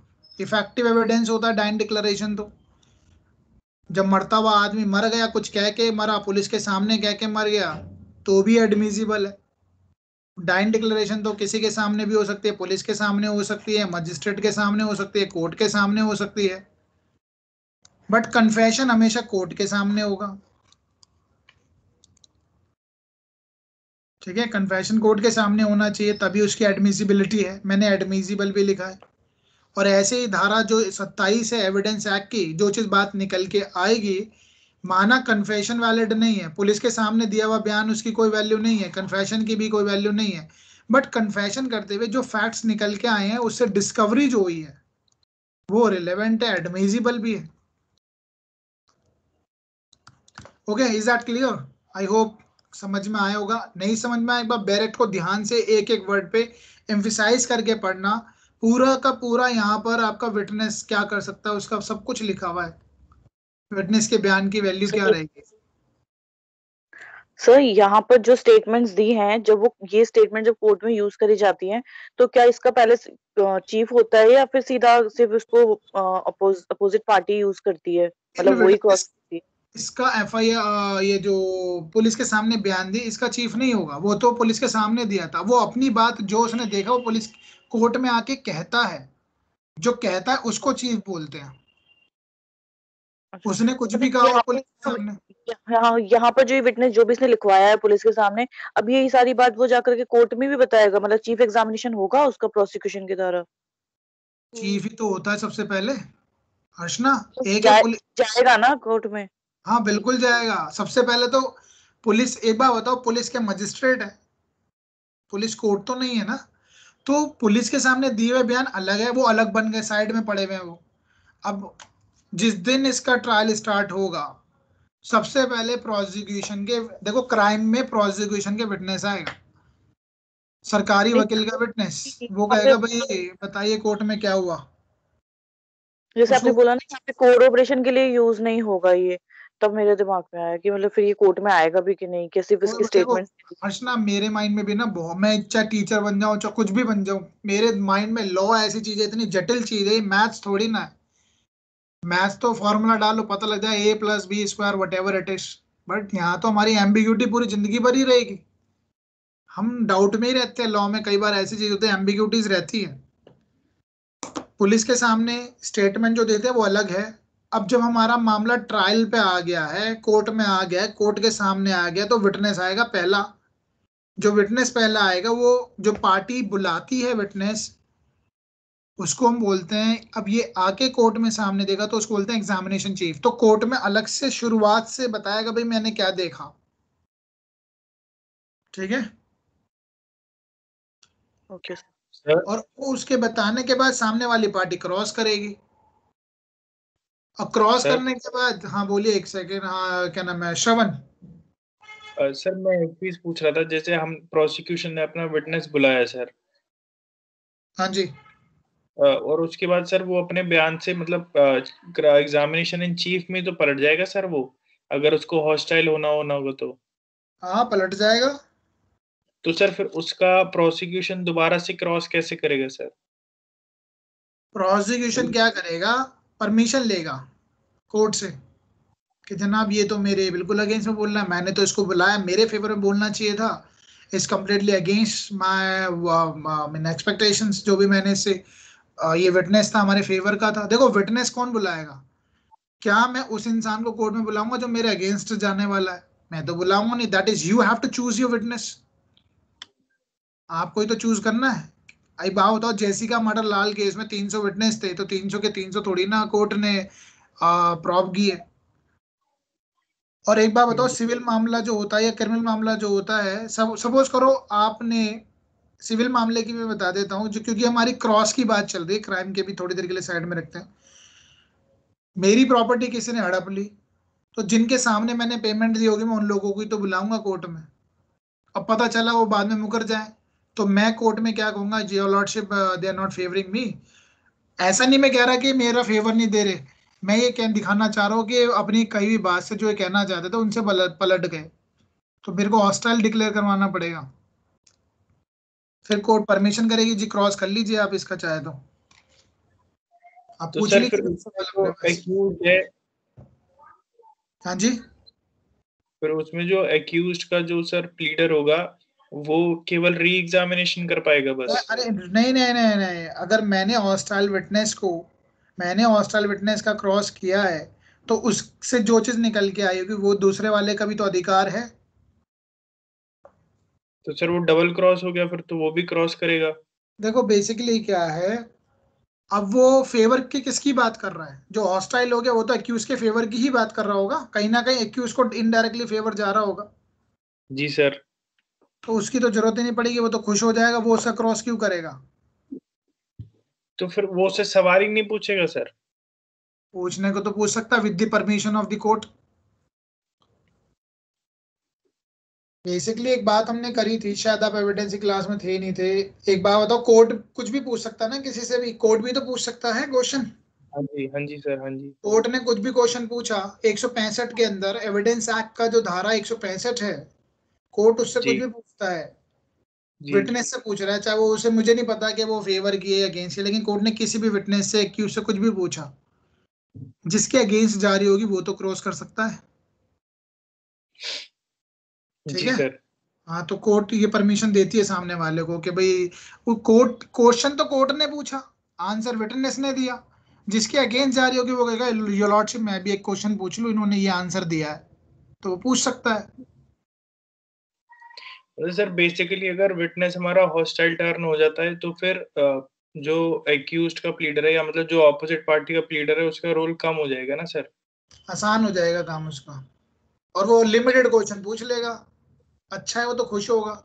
और देखो एक चीज मैं बताता हूँ, ये जो हमारा पूरा का पूरा एविडेंस एक्ट है या जो भी कानून बना है, वहां नहीं भी लिखा है हमारा पर्पस क्या है ये कानून बनाने का। इतनी किताबें बना दी, बैरेक्ट बना दी, what is the purpose? You tell me Shravan, what is the purpose of the making this all laws? न्याय होना चाहिए, जस्टिस मिलना चाहिए। आप अगर उसको रोक देंगे कि भाई आप कुछ ना पूछें अब अपने इससे हॉस्टाइल विटनेस जो पलट रहा है, तो कहीं ना कहीं हम न्याय को होने से भी तो रोक रहे हैं। क्या पता वो कुछ ऐसे फैक्ट्स निकालने वाला है। तो बिकॉज एक वर्ड ध्यान रखना, पहली चीज, in the interest of justice anything can be done. Because of the technicalities law should not hamper providing justice.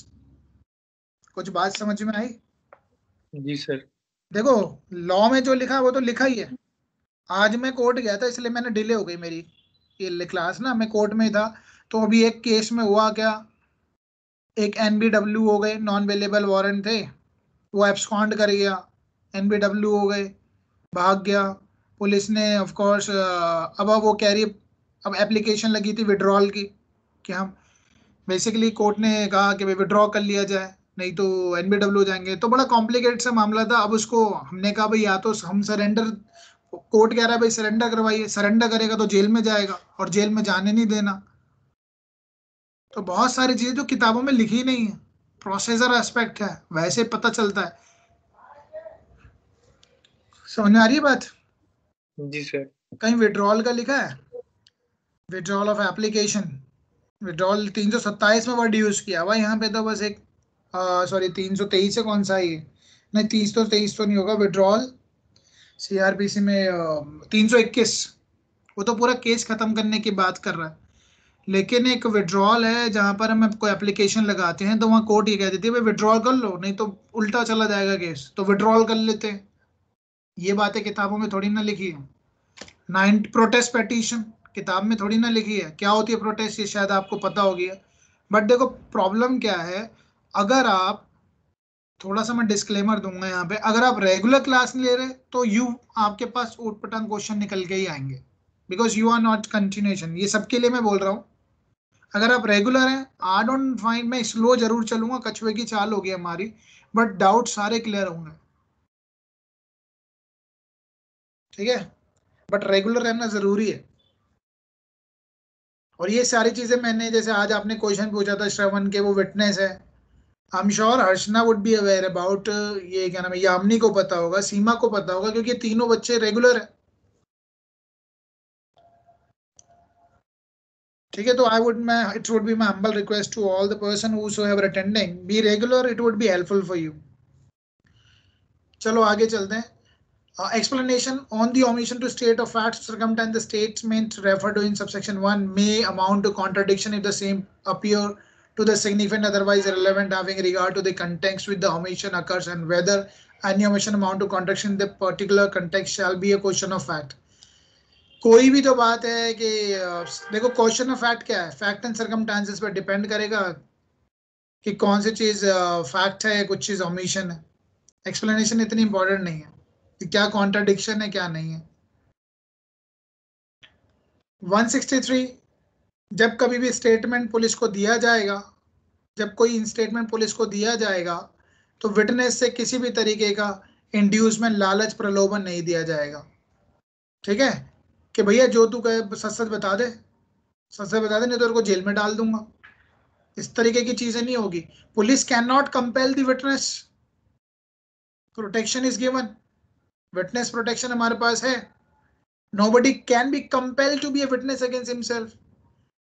किसी को दबाव नहीं डाला जा सकता। संविधान की धारा, संविधान का अनुच्छेद नंबर 20 का 3, 20 क्लॉज से गिविंग अ प्रोटेक्शन, माना कि उसको दे रहा है, लेकिन फिर भी वो हर जगह अप्लाई भी हो रहा है, विटनेस को भी प्रोटेक्ट कर रहा है। और 161 का 2 भी प्रोटेक्ट करता है। तो नो पुलिस ऑफिसर और other person in authority. Person in authority एक बड़ी टर्म है, कोई भी हो सकता है, लेकिन आपको ये समझना पड़ेगा पुलिस कौन है। पुलिस कौन है? क्या आरपीएफ का पुलिस ऑफिसर होता है क्या? रेलवे पुलिस फोर्स बल और पुलिस में नहीं आता वो, ठीक है? ना ही ये कस्टम ऑफिसर आएंगे। ओके, अभी मैं और चीजें भी लिखवा दूंगा जरूरत पड़ेगी तो। No inducement to be offered, तो ना ही कोई पुलिस वाला, ना ही कोई person in authority shall offer or make or cause to be offer or made any such inducement threat और प्रॉमिस। ये टीआईपी के फॉर्म में याद कर लेना। ये वर्ड कहाँ पढ़े हैं आपने? टीआईपी 24। ये 24 ही तो लिख रहा है। किसी भी तरीके का इंड्यूसमेंट थ्रेट और प्रॉमिस नहीं किया जाएगा टीआईपी। और वैसे टीआईपी कौन सा सेक्शन में पड़ा है? 9। 9 में कितनी बातें पड़ी एविडेंस एक्ट की? 5 बातें हैं, ठीक है। अब आप वो आसानी से याद कर सकते हैं। एक्सप्लेनेटरी, इंट्रोडक्टरी, बहुत सारी चीजें हैं ना, सपोर्ट, रिवर्ट, फिर है टीआईपी। टीआईपी कितनी चीजों की होती है? पर्सन और थिंग। ठीक है। तो उसके बाद दो जो क्लॉजेज हैं वो क्या लिखें? टाइम और रिलेशन ऑफ अ थिंग, पढ़ लेना एक बार। ओके, चलो। तो किसी भी तरीके का प्रलोभन और इंड्यूसमेंट थ्रेट प्रॉमिस नहीं की जाएगी। But no police officer other person shall prevent by any caution or otherwise any person from making in the course of any investigation under this chapter any statement which he may be deposed to make of its free on will। लेकिन अगर कोई इंसान अपनी इच्छा से सब कुछ बताना चाहता है तो पुलिस उसको रोकेगी भी नहीं। provided nothing in this subsection shall affect the provision of subsection 4 or 164। provided nothing in this subsection जो लिखा है शैल, ये जो ऊपर बात कही गई है, अफेक्ट, उससे इस चीज पे प्रभावित नहीं पड़ेगा जब कन्फेशन की बात आएगी। यानी चाहे तो कोई इंसान कन्फेस तो पुलिस के सामने भी कर सकता है, उसकी एविडेंटरी वैल्यू ज्यादा नहीं है, एडमिसिबल नहीं है, लेकिन क्या पता वो ऐसी कन्फेस करते करते कुछ ऐसी बात बता दे जिससे डिस्कवरी हो जाए, वो तो रिलेवेंट हो जाएगा ना, ठीक है। 163 क्वेश्चन आ जाता है, एमसीक्यू आता है, सिंपल सिंपल ये ध्यान रखना है। 163 नो इंड्यूसमेंट थ्रेट और प्रॉमिस टीआईपी। ओके, आगे चलते हैं। अब यहाँ से देख लेते हैं, मैं कुछ एक दो चीजें और लिखवानी है तो इसमें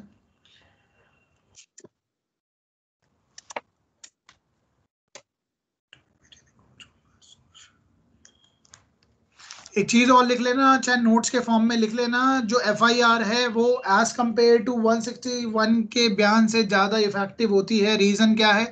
क्योंकि 161 को बहुत वीक माना गया है, एफआईआर से भी वीक माना है, क्योंकि इसका कोई ओथ पे नहीं दी शपथ। वैसे तो एफआईआर भी ओथ पे नहीं दी, बट हावेवर क्योंकि यहाँ पर वो पुलिस कस्टडी में दे रहा है, कहीं पे भी दे रहा है, पुलिस के सुपरविजन में स्टेटमेंट दे रहा है, तो उसकी वीक एविडेंटरी वैल्यू है।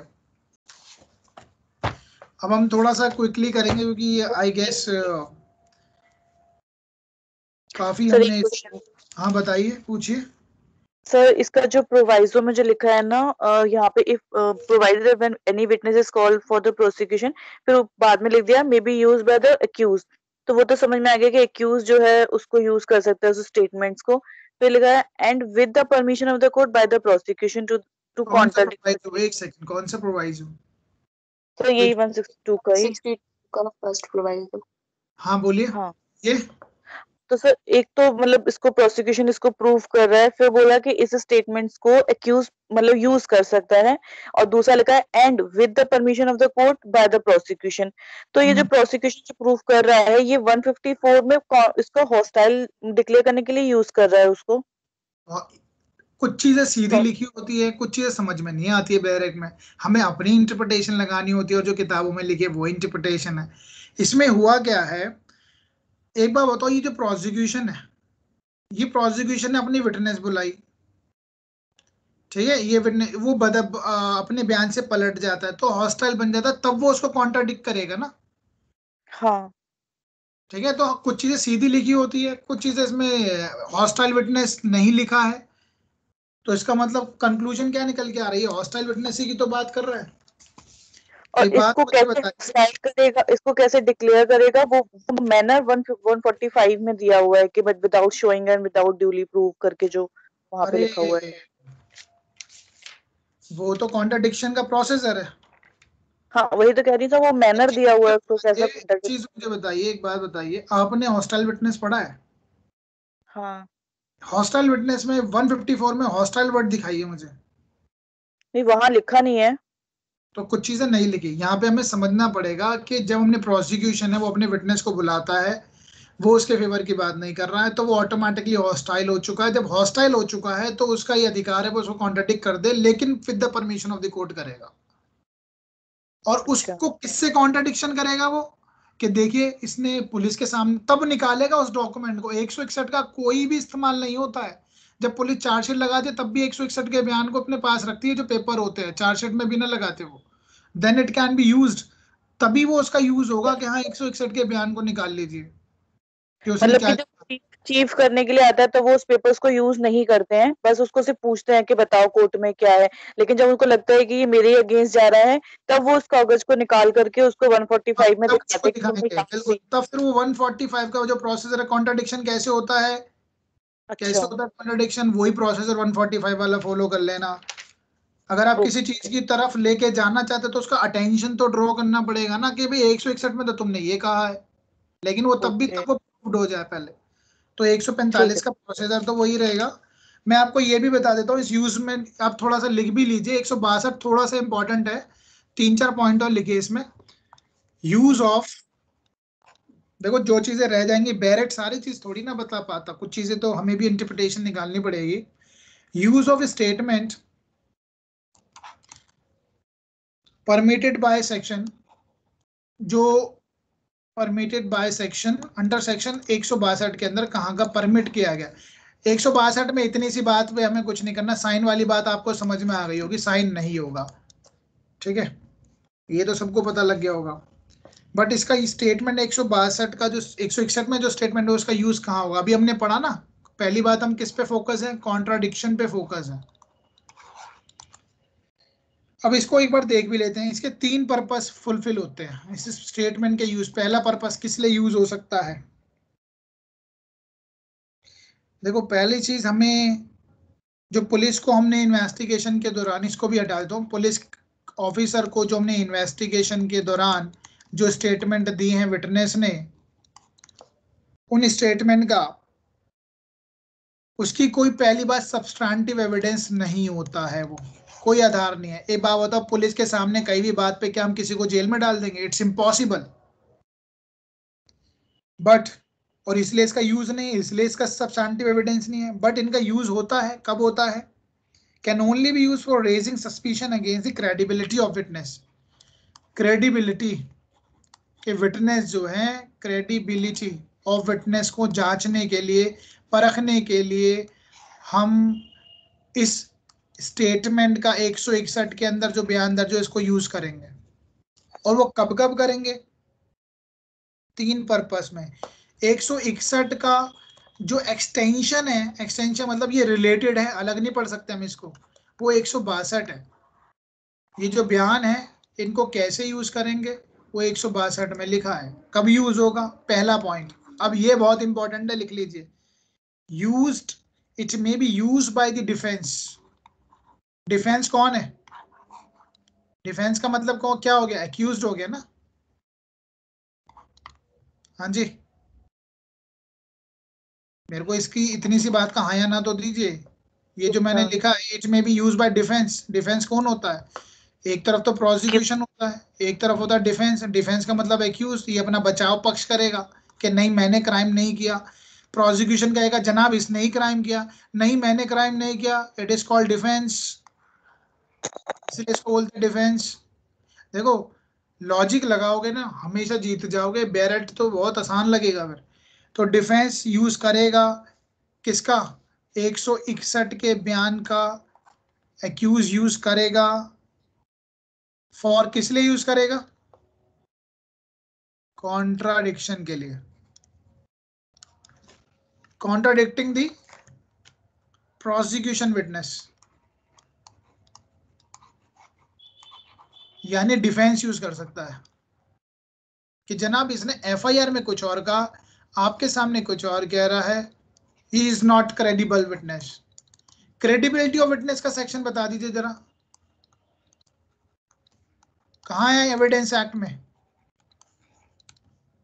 बहुत सारे सेक्शन है, जल्दी बताइए, एक आधा बता दीजिए। सर इम्पीचिंग वाला तो 155। सबसे इंपॉर्टेंट तो इम्पीचिंग ही है मेरे ख्याल से। आप लोग बताइए यस और नो। 155 कितने तरीके हैं? और 3 तरीके हैं। तीन क्या क्या है जल्दी से बताइए, रिवीजन भी तो हो रहा है, हरियाणा भी तो तैयार हो रहा है साथ साथ। 3 तरीके कौन से हैं और लोग भी सुन लेंगे। by by the calling person. other witness, मतलब to impeach the credit by calling other witness। ठीक है, दूसरे विटनेस को बुलाएंगे, भैया तो बेकार आदमी है, देखिए ये भी कह रहे हैं। और Bribing, bribed, हाँ जी, bribed or accepted the bribe. हाँ, इसने ब्राइब ले ली है, करप्ट है। तीसरा कौन सा है? Former statement inconsistent with the part of. Farmer statement inconsistent with, मतलब अब क्या कर रहे हैं हम, ये the कॉन्ट्राडिक्शन नहीं करते? formal statement। हम कॉन्ट्राडिक्शन भी तो कर रहे हैं। उसकी पुरानी इसी तो कर रहे हैं इम्पीच। अल्टीमेटली क्या कर रहे हैं हम? इम्पीच ही तो कर रहे हैं। ये विटनेस यकीन के लायक नहीं है, इसके आधार पे आप मुझे जेल में डालेंगे क्या? ये तीसरा पॉइंट जो बड़ा इंपॉर्टेंट हो गया ना यहाँ पे, तो सीधा सीधा लग रहा है। By proof of the former statement inconsistent with the part of his evidence which is liable to be contradicted. Contradiction हम किस में करते हैं? 145 में करते हैं, प्रोसेस दे रखा है। समझ में आ रहा है हर्षना? Yes, और sir. बच्चे भी देखो, डिफिकल्ट है थोड़ा। एफआईआर करानी आसान है, लेकिन गवाहों से क्या पूछा जाए क्या ना पूछा जाए, गवाही की वैल्यू क्या होगी, ये थोड़ा सा इंपॉर्टेंट है और डिफिकल्ट है, बट आसान बनाइए इसको। ओके, चलो सेकंड पॉइंट देखते हैं। सेकंड क्या है? 161 के बयान का कैसे यूज होगा? Use by the prosecution. अब प्रोसिक्यूशन मतलब मैंने बुलाया, मैं ही यूज कर लूं, बिल्कुल कर सकते हैं। फॉर कॉन्ट्राडिक्टिंग, लेकिन प्रोसिक्यूशन भी किस लिए यूज करेगा? कॉन्ट्राडिक्शन,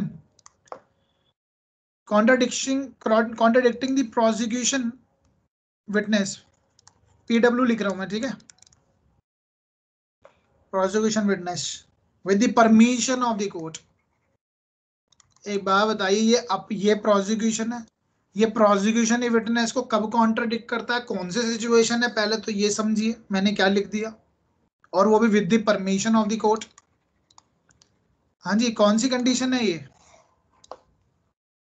ये कोई है कंडीशन कि जिस सर इंसान जब को बताया? विटनेस हॉस्टाइल हो जाता है, witness of the हाँ जी, prosecution turns hostile। हॉस्टाइल हो जाएगा, जब विटनेस हॉस्टाइल बन जाएगा तब तो कॉन्ट्राडिक्ट करूंगा मैं उसको कि भैया तूने आज ये कहा, पहले तब कह रहा था, तेरे पे क्या भरोसा हो, हटाइए इसकी बात को। ठीक है, जनरली इसको एक वर्ड बोलते हैं, वॉन ओवर भी बोलते हैं। Hostile witness, won over.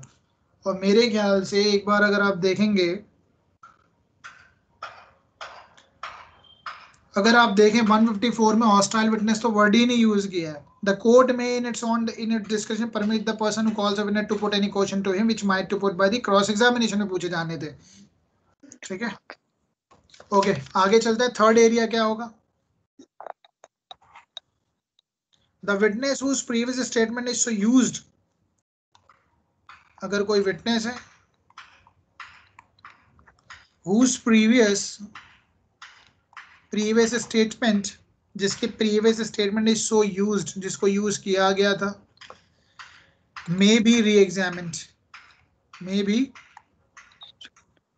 री एग्जामिन्ड, उसको दोबारा से देखा जा सकता है बाय वे ऑफ। लेकिन किस लिए देखा जाता है? री एग्जामिनेशन किस लिए करा जाता है? जस्ट टू एक्सप्लेन, अगर जरूरत पड़ती है तो एक्सप्लेन करने के लिए। ठीक है, एक्सप्लेनेटरी फैक्ट के लिए री एग्जामिनेशन होता है, अदरवाइज नहीं होता। अगर ये एक बात और आपने शायद पढ़ा होगा, री एग्जामिनेशन में फर्स्ट ऑफ ऑल तो एक्सप्लेनेशन के लिए ही होता है, इंट्रोडक्शन के लिए भी हो सकता है क्या? किसी नए फैक्ट्स को इंट्रोड्यूस किया जाना है। यस सर, 3 चीजें थी ना, इंट्रोडक्शन, इंट्रोड्यूस और explain. Introduction of new fact with the permission of the court, ठीक है, परमिशन ऑफ द कोर्ट चाहिए होगी। किस धारा की बात कर रहा हूँ मैं एविडेंस की?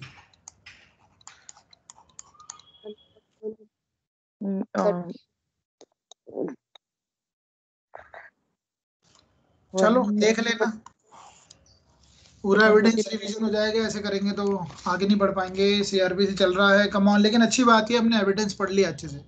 और तरीका भी यही है, पहले एविडेंस पढ़ो फिर सीआरपीसी पढ़ो। सबसे पहले आईपीसी, एविडेंस, सीआरपीसी। अब आप एक बार इसको रिवीजन करते रहना साथ। तो 3 तरीके हैं। और अदरवाइज एक चीज और लिख लेते हैं इसकी, बाकी तो हमने कर ही लिया है। एक बार कुछ केस देख लेते हैं।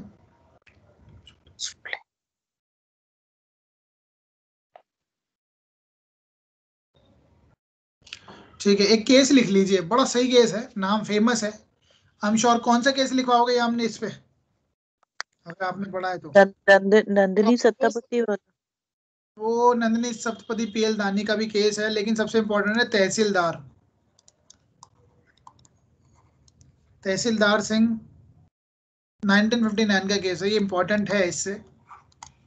इसमें कहा है कि statement can be use for the purpose of contradicting a prosecution witness, के प्रोसिक्यूशन के विटनेस को कॉन्ट्राडिक्शन के लिए यूज किया जा सकता है। 161 के जो स्टेटमेंट है, ठीक है। अब अपनी लैंग्वेज में लिख लेना, मैं इसको रिपीट नहीं करूंगा। I am presuming that you can write in English. मैं रिपीट जरूर कर दूंगा कि प्रोसिक्यूशन विटनेस जो है, I mean the statement can be used for the purpose of contradicting prosecution witness। जो 161 के बयान है, इसको कॉन्ट्राडिक्शन में यूज किया जा सकता है प्रोसिक्यूशन विटनेस की।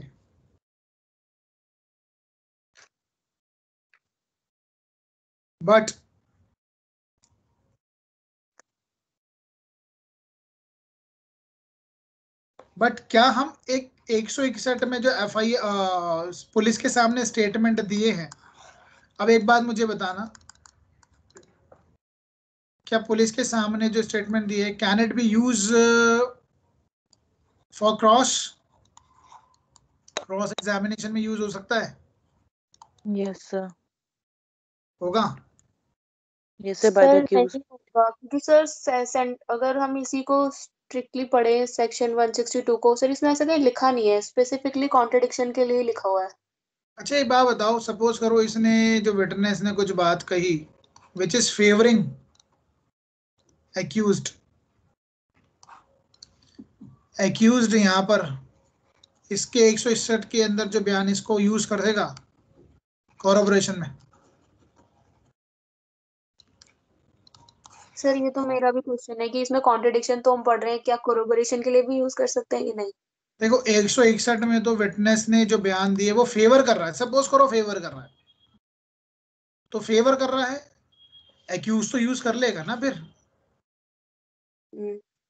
तो क्या यूज कर सकता है? नहीं कर सकता। कॉन्ट्राडिक्ट करने के लिए कर सकता है। कॉन्ट्राडिक्ट से क्या करेगा? ये इसके फेवर, ये प्रोसिक्यूशन के फेवर में बात कर रहा होगा कि इसने ही क्राइम किया है, इसने ही क्राइम किया है, क्यों इसने इसके अगेंस्ट बोल रहा होगा ना ये। अब ये आ गया कोर्ट में, चीफ एग्जामिनेशन में अगर इसकी बात कॉन्ट्राडिक्ट हो जाती है तो ये तो ऑफ कोर्स इसके फेवर में ही चली जाएगी, इसका ये यूज कर लेगा। फिर अगर ये हॉस्टाइल विटनेस बन गया ना, अगर ये बन जाता है हॉस्टाइल विटनेस, अपनी बात से पलट जाता है, तो एक्यूज को फेवर करेगी, तो ये तो फायदा यूज उठा लेगा इसका।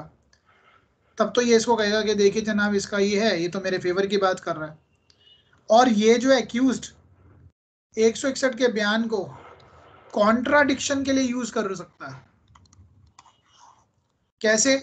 इसने 161 में बयान जब पुलिस को दिया तो कुछ बात कही, यहां पे इसने जो कोर्ट के आगे जो बात कही दोबारा, उसमें और इसके बयान में थोड़ी गड़बड़ हो गई, हल्की फुल्की भी गड़बड़ हो गई ना, तो भैया ये कहेगा कि जनाब आप इसकी बात पे कैसे बिलीव कर सकते हैं, ये तो पुलिस के सामने कुछ और कह रहा है, आपके सामने कोर्ट के सामने कुछ और कह रहा है, तो आप इसकी विश्वास पे, इसकी विटनेस पे भरोसा करके आप मुझे जेल में डालेंगे क्या? तो दैट इज कॉन्ट्राडिक्शन में यूज होता है ये।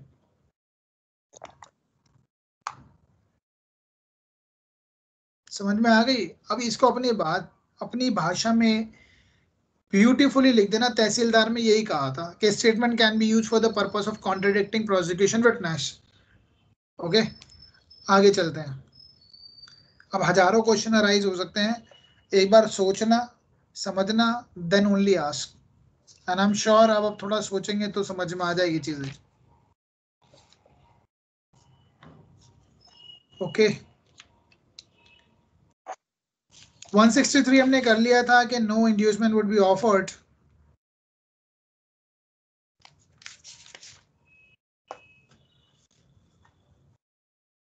एक केस और लिख लेते हैं जहां पर हमने ये बात देखनी है कि स्टेटमेंट, अगर हम एक केस था, केस क्या है, छोटा सा केस है, बस नॉलेज के लिए याद रख लेना, that is not too much important. FR Mario, Mario भी नाम भी अजीब अजीब से हैं कुछ, लेकिन बहुत इंपॉर्टेंट नहीं है। पायरिस सिंगल साइटेशन केस होगा 1982 का, जिसमें सिर्फ इतनी सी बात कही गई है। इसमें क्या कहा गया है कि जो RPF है, railway police force, and custom officer जो है, दे आर नॉट पुलिस। तो ये पुलिस के दायरे में नहीं आते हैं। पुलिस के दायरे में ना आने से क्या फायदा मिलेगा इनको? इनको जो स्टेटमेंट्स देंगे वो एडमिसिबल हो जाएंगे कोर्ट में। देखो उससे क्या होता है, वो अगर ये पुलिस के दायरे में नहीं आ रहे तो स्कोप जो क्या नाम है 25 और हमारा एविडेंस एक्ट जो है उसके अंदर 24 इंड्यूसमेंट थ्रेट और प्रॉमिस 25 26। मैं आपको एक और बात बताता हूँ, चलो ये बिल्कुल आपने सही कहा, फिर इनकी बात थोड़ी औचित्य हो जाएगी क्योंकि पुलिस के दायरे में नहीं है तो इनकी बात मानी जा सकती है, एडमिसिबल हो सकते हैं, एक्स्ट्रा जुडिशियल कन्फेशन में आ जाएंगे। एक मैं आपको 2 ट्रायंगल बना रहा हूँ, आपको एविडेंस एक्ट का भी थोड़ा सा आइडिया लग जाएगा। 24 में क्या लिखा है? इंड्यूसमेंट थ्रेट और प्रॉमिस। 25 में क्या लिखा है? Statement to the police. 26 में पुलिस कस्टडी। ठीक है, मैंने एक फॉर्मूला बनाया था, मैं अभी आपको बताता हूँ उसमें। और 27 28 29 में क्या लिखा है? 27 में डिस्कवरी।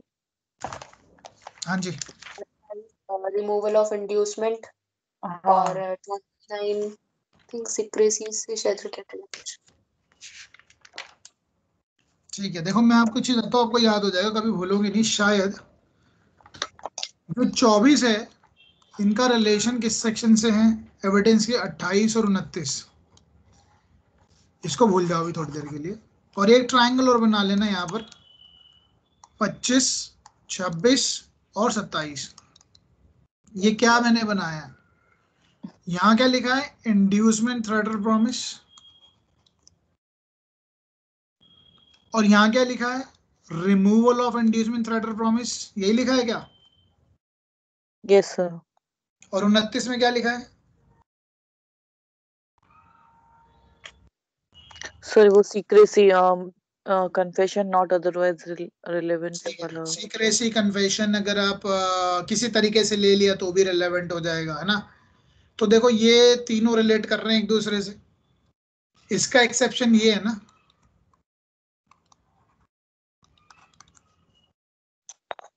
और रही बात ये कहते हैं 25 26 और 27 3 सेक्शन है। कन्फेशन कहाँ पे? 25 के अंदर हम कहाँ करते हैं? पुलिस।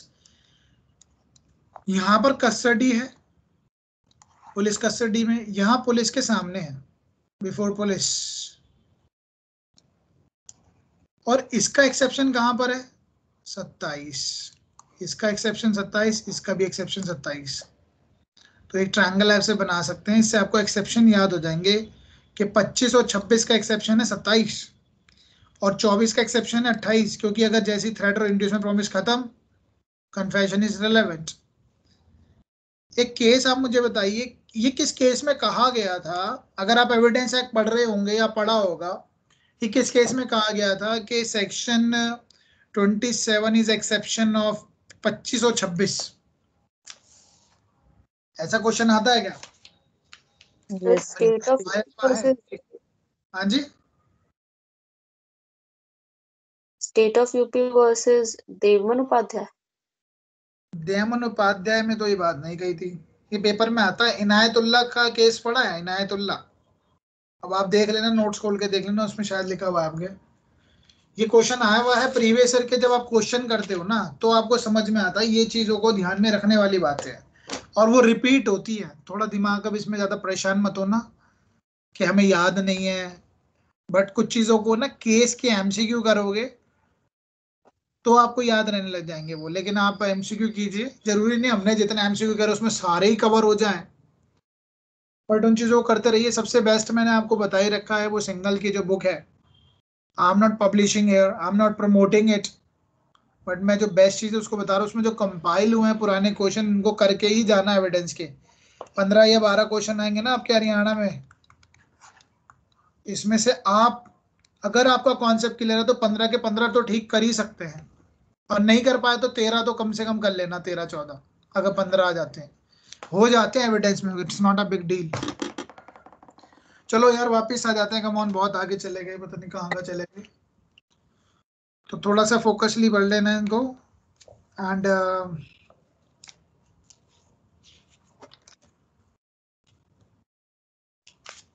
चलो आगे चलते हैं।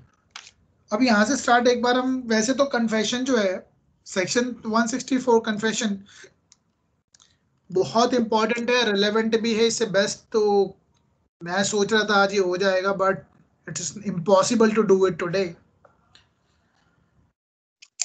क्या करें, 2.5 घंटा हो गया। So will do it tomorrow. थोड़ा सा हम स्लो चल रहे हैं, आई एम थोड़ा सा कंसर्न है मेरा, स्पीड हमारी बढ़नी चाहिए।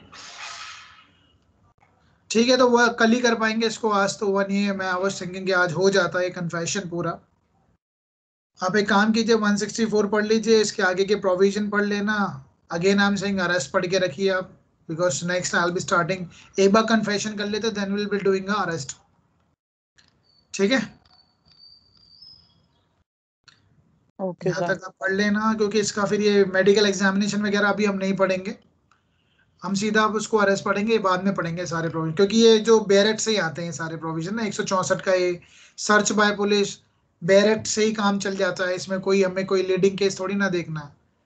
When officer in charge of police station में require another to issue search warrant, ये इतने इंपॉर्टेंट नहीं। 166 100 ये सारे इंपॉर्टेंट नहीं। 166 A is not important, B is not important. 167 तो पूरा का पूरा बैरेट आपको समझ आना चाहिए। देखो काफी दिन से जब हम बात कर रहे थे कि अगर 24 घंटे में इन्वेस्टिगेशन नहीं हुई तो क्या होगा, मजिस्ट्रेट के सामने ले जाएंगे सेक्शन 57 में, और मजिस्ट्रेट डिसाइड करेगा कि इसको जुडिशियल कस्टडी देनी है या पुलिस कस्टडी देनी है। 90 दिन वाला है तो इतने दिन में चार्जशीट, 60 दिन वाला है चार्जशीट नहीं जमा कराई तो डिफॉल्ट बेल। ये आसान से प्रोविजन है, हर कोई पढ़ता है इनको, हर किसी को आते होंगे। हमें जो बैरेट में लिखा है वो तो आसान है ही, बट जो कॉन्सेप्ट जो पीछे छुपे है वो उस पर थोड़ा फोकस करना होता है। इसमें इतनी सी बात लिखी है कि जुडिशियल मजिस्ट्रेट की जगह अगर एग्जीक्यूटिव मजिस्ट्रेट है तो क्या वो कस्टडी में भेज सकता है? बिल्कुल 7 दिन की देगा, वो ज्यादा दिन की नहीं दे सकता। ओके, बस सर आपका ये सेक्शन इम्पोर्टेंट था ना थोड़ा, 62 एंड 61 दोनों ही 62 समझ में भी नहीं आता है किसी को कि उसका यूज क्या है। बैरेट से पढ़ना समझ ही नहीं आएगा, कंफ्यूज इतना करता है क्योंकि उसके अंदर इंटरप्रिटेशन छुपी हुई है। Yes sir. रियलिटी तो पता ही लग रही है उसमें हो क्या रहा है। और आज से पहले क्या आपने कभी ये सोचा था कि पुलिस के सामने हम जब विटनेस होके बयान देते तो उसकी वैल्यू क्या है? उसकी एविडेंटरी वैल्यू है ही नहीं, वीक टाइप ऑफ एविडेंस। ना ही उसको हमने ओथ पे कहा, ना क्रॉस एग्जामिनेशन हुआ, और उससे ज्यादा वैल्यू तो एफआईआर की है। बट उसके दो एक्सेप्शन है, डाइन डिक्लेरेशन और 27, ठीक है। तो वो थोड़ा लगता है टाइम, देखो कॉन्सेप्ट को बनाने में, बेस बनाने में टाइम लगता है। एफआईआर आपको अगर समझ में आ गई होगी तो आई एम श्योर आगे कुछ प्रॉब्लम नहीं होगी। कंप्लेंट समझ में आ गई होगी, कॉग्निजेंस समझ में आ गया होगा, संज्ञान क्या होता है, कब स्टार्ट होगा। 190 के अंदर 4 बातें करी गई हैं, फिर 193, फिर 192 मेकिंग ओवर। और अगर सीधा कोर्ट ऑफ सेशन संज्ञान नहीं लेगा, कौन लेगा संज्ञान? फिर सीजेएम लेगा, या तो ऊपर भेजेगा या नीचे भेजेगा। किसी आगे चलते हुए दौरान में भी ऐसा लग सकता है कि मैं इसको एम्पावर नहीं हूँ, मजिस्ट्रेट को लगता है तो मजिस्ट्रेट खुद भेज देगा सीजेएम के पास कि मैं इसको कॉम्पिटेंट नहीं हूँ, मुझे नहीं लगता मैं इस केस को डिसाइड कर सकता हूँ। तो ये चीजें आसान हो जाती है। और हाँ, आई एम श्योर कि अगर जिनको नहीं समझ में आ रही है, प्लीज आप लोग भी अपने बात में बताइए कि मुझे समझ में आ रहा है नहीं आ रहा है। ठीक सर है, एक छोटी चीज पूछनी है सर। सर 162 में तो कह रहे हैं कि साइन नहीं करेंगे, और 164 में बोल रहे हैं कि ओथ मतलब एनी स्टेटमेंट जो है वो तो मतलब वो कन्फेशन है और स्टेटमेंट है वो मजिस्ट्रेट के सामने, बहुत बड़ा फर्क है ना। एक मजिस्ट्रेट के सामने देखो, पुलिस के सामने साइन क्यों नहीं करवाते हैं? क्योंकि मैंने आपको कहा ना कि भाई पुलिस तो मार पीट के दबाव डाल के कुछ भी करवा लेगी, क्या मजिस्ट्रेट मारता है किसी को? मजिस्ट्रेट, और एक चीज बताओ, मजिस्ट्रेट एक बहुत नोबल इंसान होता है। मजिस्ट्रेट एक is just equal to God, उससे तो हम उम्मीद करके आ रहे हैं। मजिस्ट्रेट डिस्क्लेमर भी देगा, अभी भी बचाएगा कि भैया तुम अगर चाहते हो, आप अब चाहे तो you are not free, you are free to say no to confession, आप चाहें तो डिस्क्लेमर भी देगा कि तो सर अगर आप ये वाले सारे विटनेस वही होंगे जो ऑलरेडी 161 के अंदर जो स्टेटमेंट दे रखे हैं पुलिस को, फिर उनको दोबारा बुलाया जाता है 164 के अंदर स्टेटमेंट। 164 हर किसी का थोड़ी ना होता।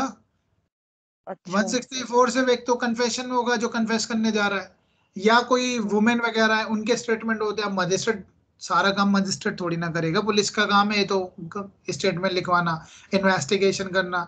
इस इन्वेस्टिगेशन के दौरान अगर कुछ देखो होता क्या, अभी एक मामले में हुआ क्या था मैं बताता हूँ आपको। लड़की के मामले में मजिस्ट्रेट के पास रिकॉर्ड होता है 164 का बयान, या हाई कोर्ट डायरेक्शन दे दे कि काम करो, जितने भी आपने पुलिस के सामने जिन्होंने गवाही दी है 161 के बयान दिए। मेरे खुद के एक मामले में, मतलब जिसमें मैं अपियर हुआ था, हाई कोर्ट से हमने ऑर्डर दिलवाया कि ये लॉर्डशिप, मतलब हाई कोर्ट ने खुद ही लगा कि ये तो लड़की का मामला है। इस मामले में हाई कोर्ट ने ऑर्डर दे दिया कि आप एक काम कीजिए, विटनेस के भी 164 के बयान करा लीजिए 164 के। अब आप कहो कि सर ये पुलिस ने 10 लोगों को इन्वेस्टिगेशन करा, 10 लोग विटनेस बनाए, जेसिका लाल मर्डर केस में 300 विटनेस, 164 के बयान पॉसिबल हैं 300 लोगों के? पूरी 10-50 साल लग जाएंगे मजिस्ट्रेट को रिकॉर्ड करते करते, सबका क्रॉस करेगा क्या? हर किसी की जरूरत नहीं है 164 के बयान। सिर्फ लड़की वाले जैसे मामले हैं, और ऑफेंसेस अगेंस्ट वुमेन जो हुए हैं, ठीक है, उन मामलों में 164 के बयान विटनेस के भी करा लिए जाते हैं। That is a description of the court. Court order देता है, हाई कोर्ट ऑर्डर दे देता है कि भाई इनके 164 के बयान करा लीजिए, ताकि कल को ये अपनी बात से, एक पुलिस के सामने बयान की वैल्यू और एक 164 के बयान की वैल्यू, जमीन आसमान का फर्क है। ठीक है, और ये कोई किताब में लिखा है कि विटनेस के 164 के बयान होते हैं? कहाँ लिखा है किताब में? कौन से सेक्शन में लिखा है? कहाँ से पता लगता है? कोर्ट जाओगे तो पता लग जाएगा। हाँ जी, ऐसा भी होता है। मेरे को भी शौक लगा यार, 101 ये विटनेस के भी 164 के बयान कौन कराता है? लेकिन मजिस्ट्रेट करा ले तो कोर्ट करवाती है। अगर कोर्ट को लगता है कि कुछ दिन बाद जब ट्रायल स्टार्ट होगा तब तक तो ये 10 बार बयान बदल लेगा पुलिस के सामने, इसलिए मजिस्ट्रेट के सामने बयान रिकॉर्ड करा लीजिए, एविडेंटरी वैल्यू बढ़ जाएगी। हर केस में नहीं सर होता है। लेकिन 164 में तो ये लिखा है ना कि बिफोर बिफोर द ट्रायल, तो ट्रायल फिर से ऐसे पहले मजिस्ट्रेट होता बाद है। में कैसे ऑर्डर कर देते हैं? हाँ जी, ट्रायल से तो पहले होते हैं, सारे सारे ट्रायल से पहले होते हैं। 161 के बयान भी, 161 में जो पुलिस के सामने बयान किया वो तो पुलिस कर रही है, लेकिन 164 में हम ट्रायल से पहले कराते हैं। हाँ, हाँ बताओ क्या कह रहे हो यामिनी? और तो सर फिर मजिस्ट्रेट ट्रायल के टाइम पर कैसे ऑर्डर कर सकते हैं कि 164 के अंदर स्टेटमेंट करवा लीजिए? ट्रायल के दौरान थोड़ी ना कह रहा हूँ मैंने, ट्रायल का वर्ड यूज किया है। ट्रायल से पहले होता है ना, इंक्वायरी और ट्रायल से पहले होना चाहिए। अच्छा ठीक। इंक्वायरी और ट्रायल से पहले, और इनफैक्ट हम्म। चार्जशीट जमा करने से पहले। और एक केस में वैसे कह भी दिया है कि चार्जशीट के at the time of chargesheet भी हो जाए, लेकिन ट्रायल स्टार्ट हो जाए तब नहीं होगा। ठीक है, चलो मीट यू टुमारो। थोड़ा सा अब मैं ज्यादा बोलूंगा, क्वेश्चन कम पूछूंगा, आराम श्योर धीरे धीरे सब चीज समझ में आ ही जाएगा। कल थोड़ा स्पीड बढ़ाते हैं, लेकिन कॉन्सेप्चुअल अंडरस्टैंडिंग होनी चाहिए, then only you can proceed further. फिर तो ये बेरेट है पूरा। और सीआरपीसी में हार्डली 20 क्वेश्चन ऐसे होंगे जो मेन से आएंगे, हार्डली 20 क्वेश्चन। और मुझे तो जिस दिन एफआईआर हुई, जिस दिन कंप्लेंट हो गई, जिस दिन ये इन्वेस्टिगेशन हो गई और एक टॉपिक और बच जाता है थोड़ा बहुत, वो क्या नाम है, बेल का, मुझे लगता है सीआरपीसी खत्म, अब तो कुछ है ही नहीं। बाकी तो छोटे मोटे से पार्ट है, अपील करना, ये करना, इसमें कहाँ कॉन्सेप्ट। अपील तो प्रोसीजरल है, उसमें तो कितने दिन में अपील होगी, कौन से मामले में अपील होगी। I don't need to find anything, थोड़ा सा अरेस्ट के प्रोविजन है। ओके चलो, सी यू टुमारो एट 5:30। ठीक है, Okay, चलो Okay. Bye bye Thank you, everyone, sir. Take care. Thank you, sir. Okay, good evening everyone, take care.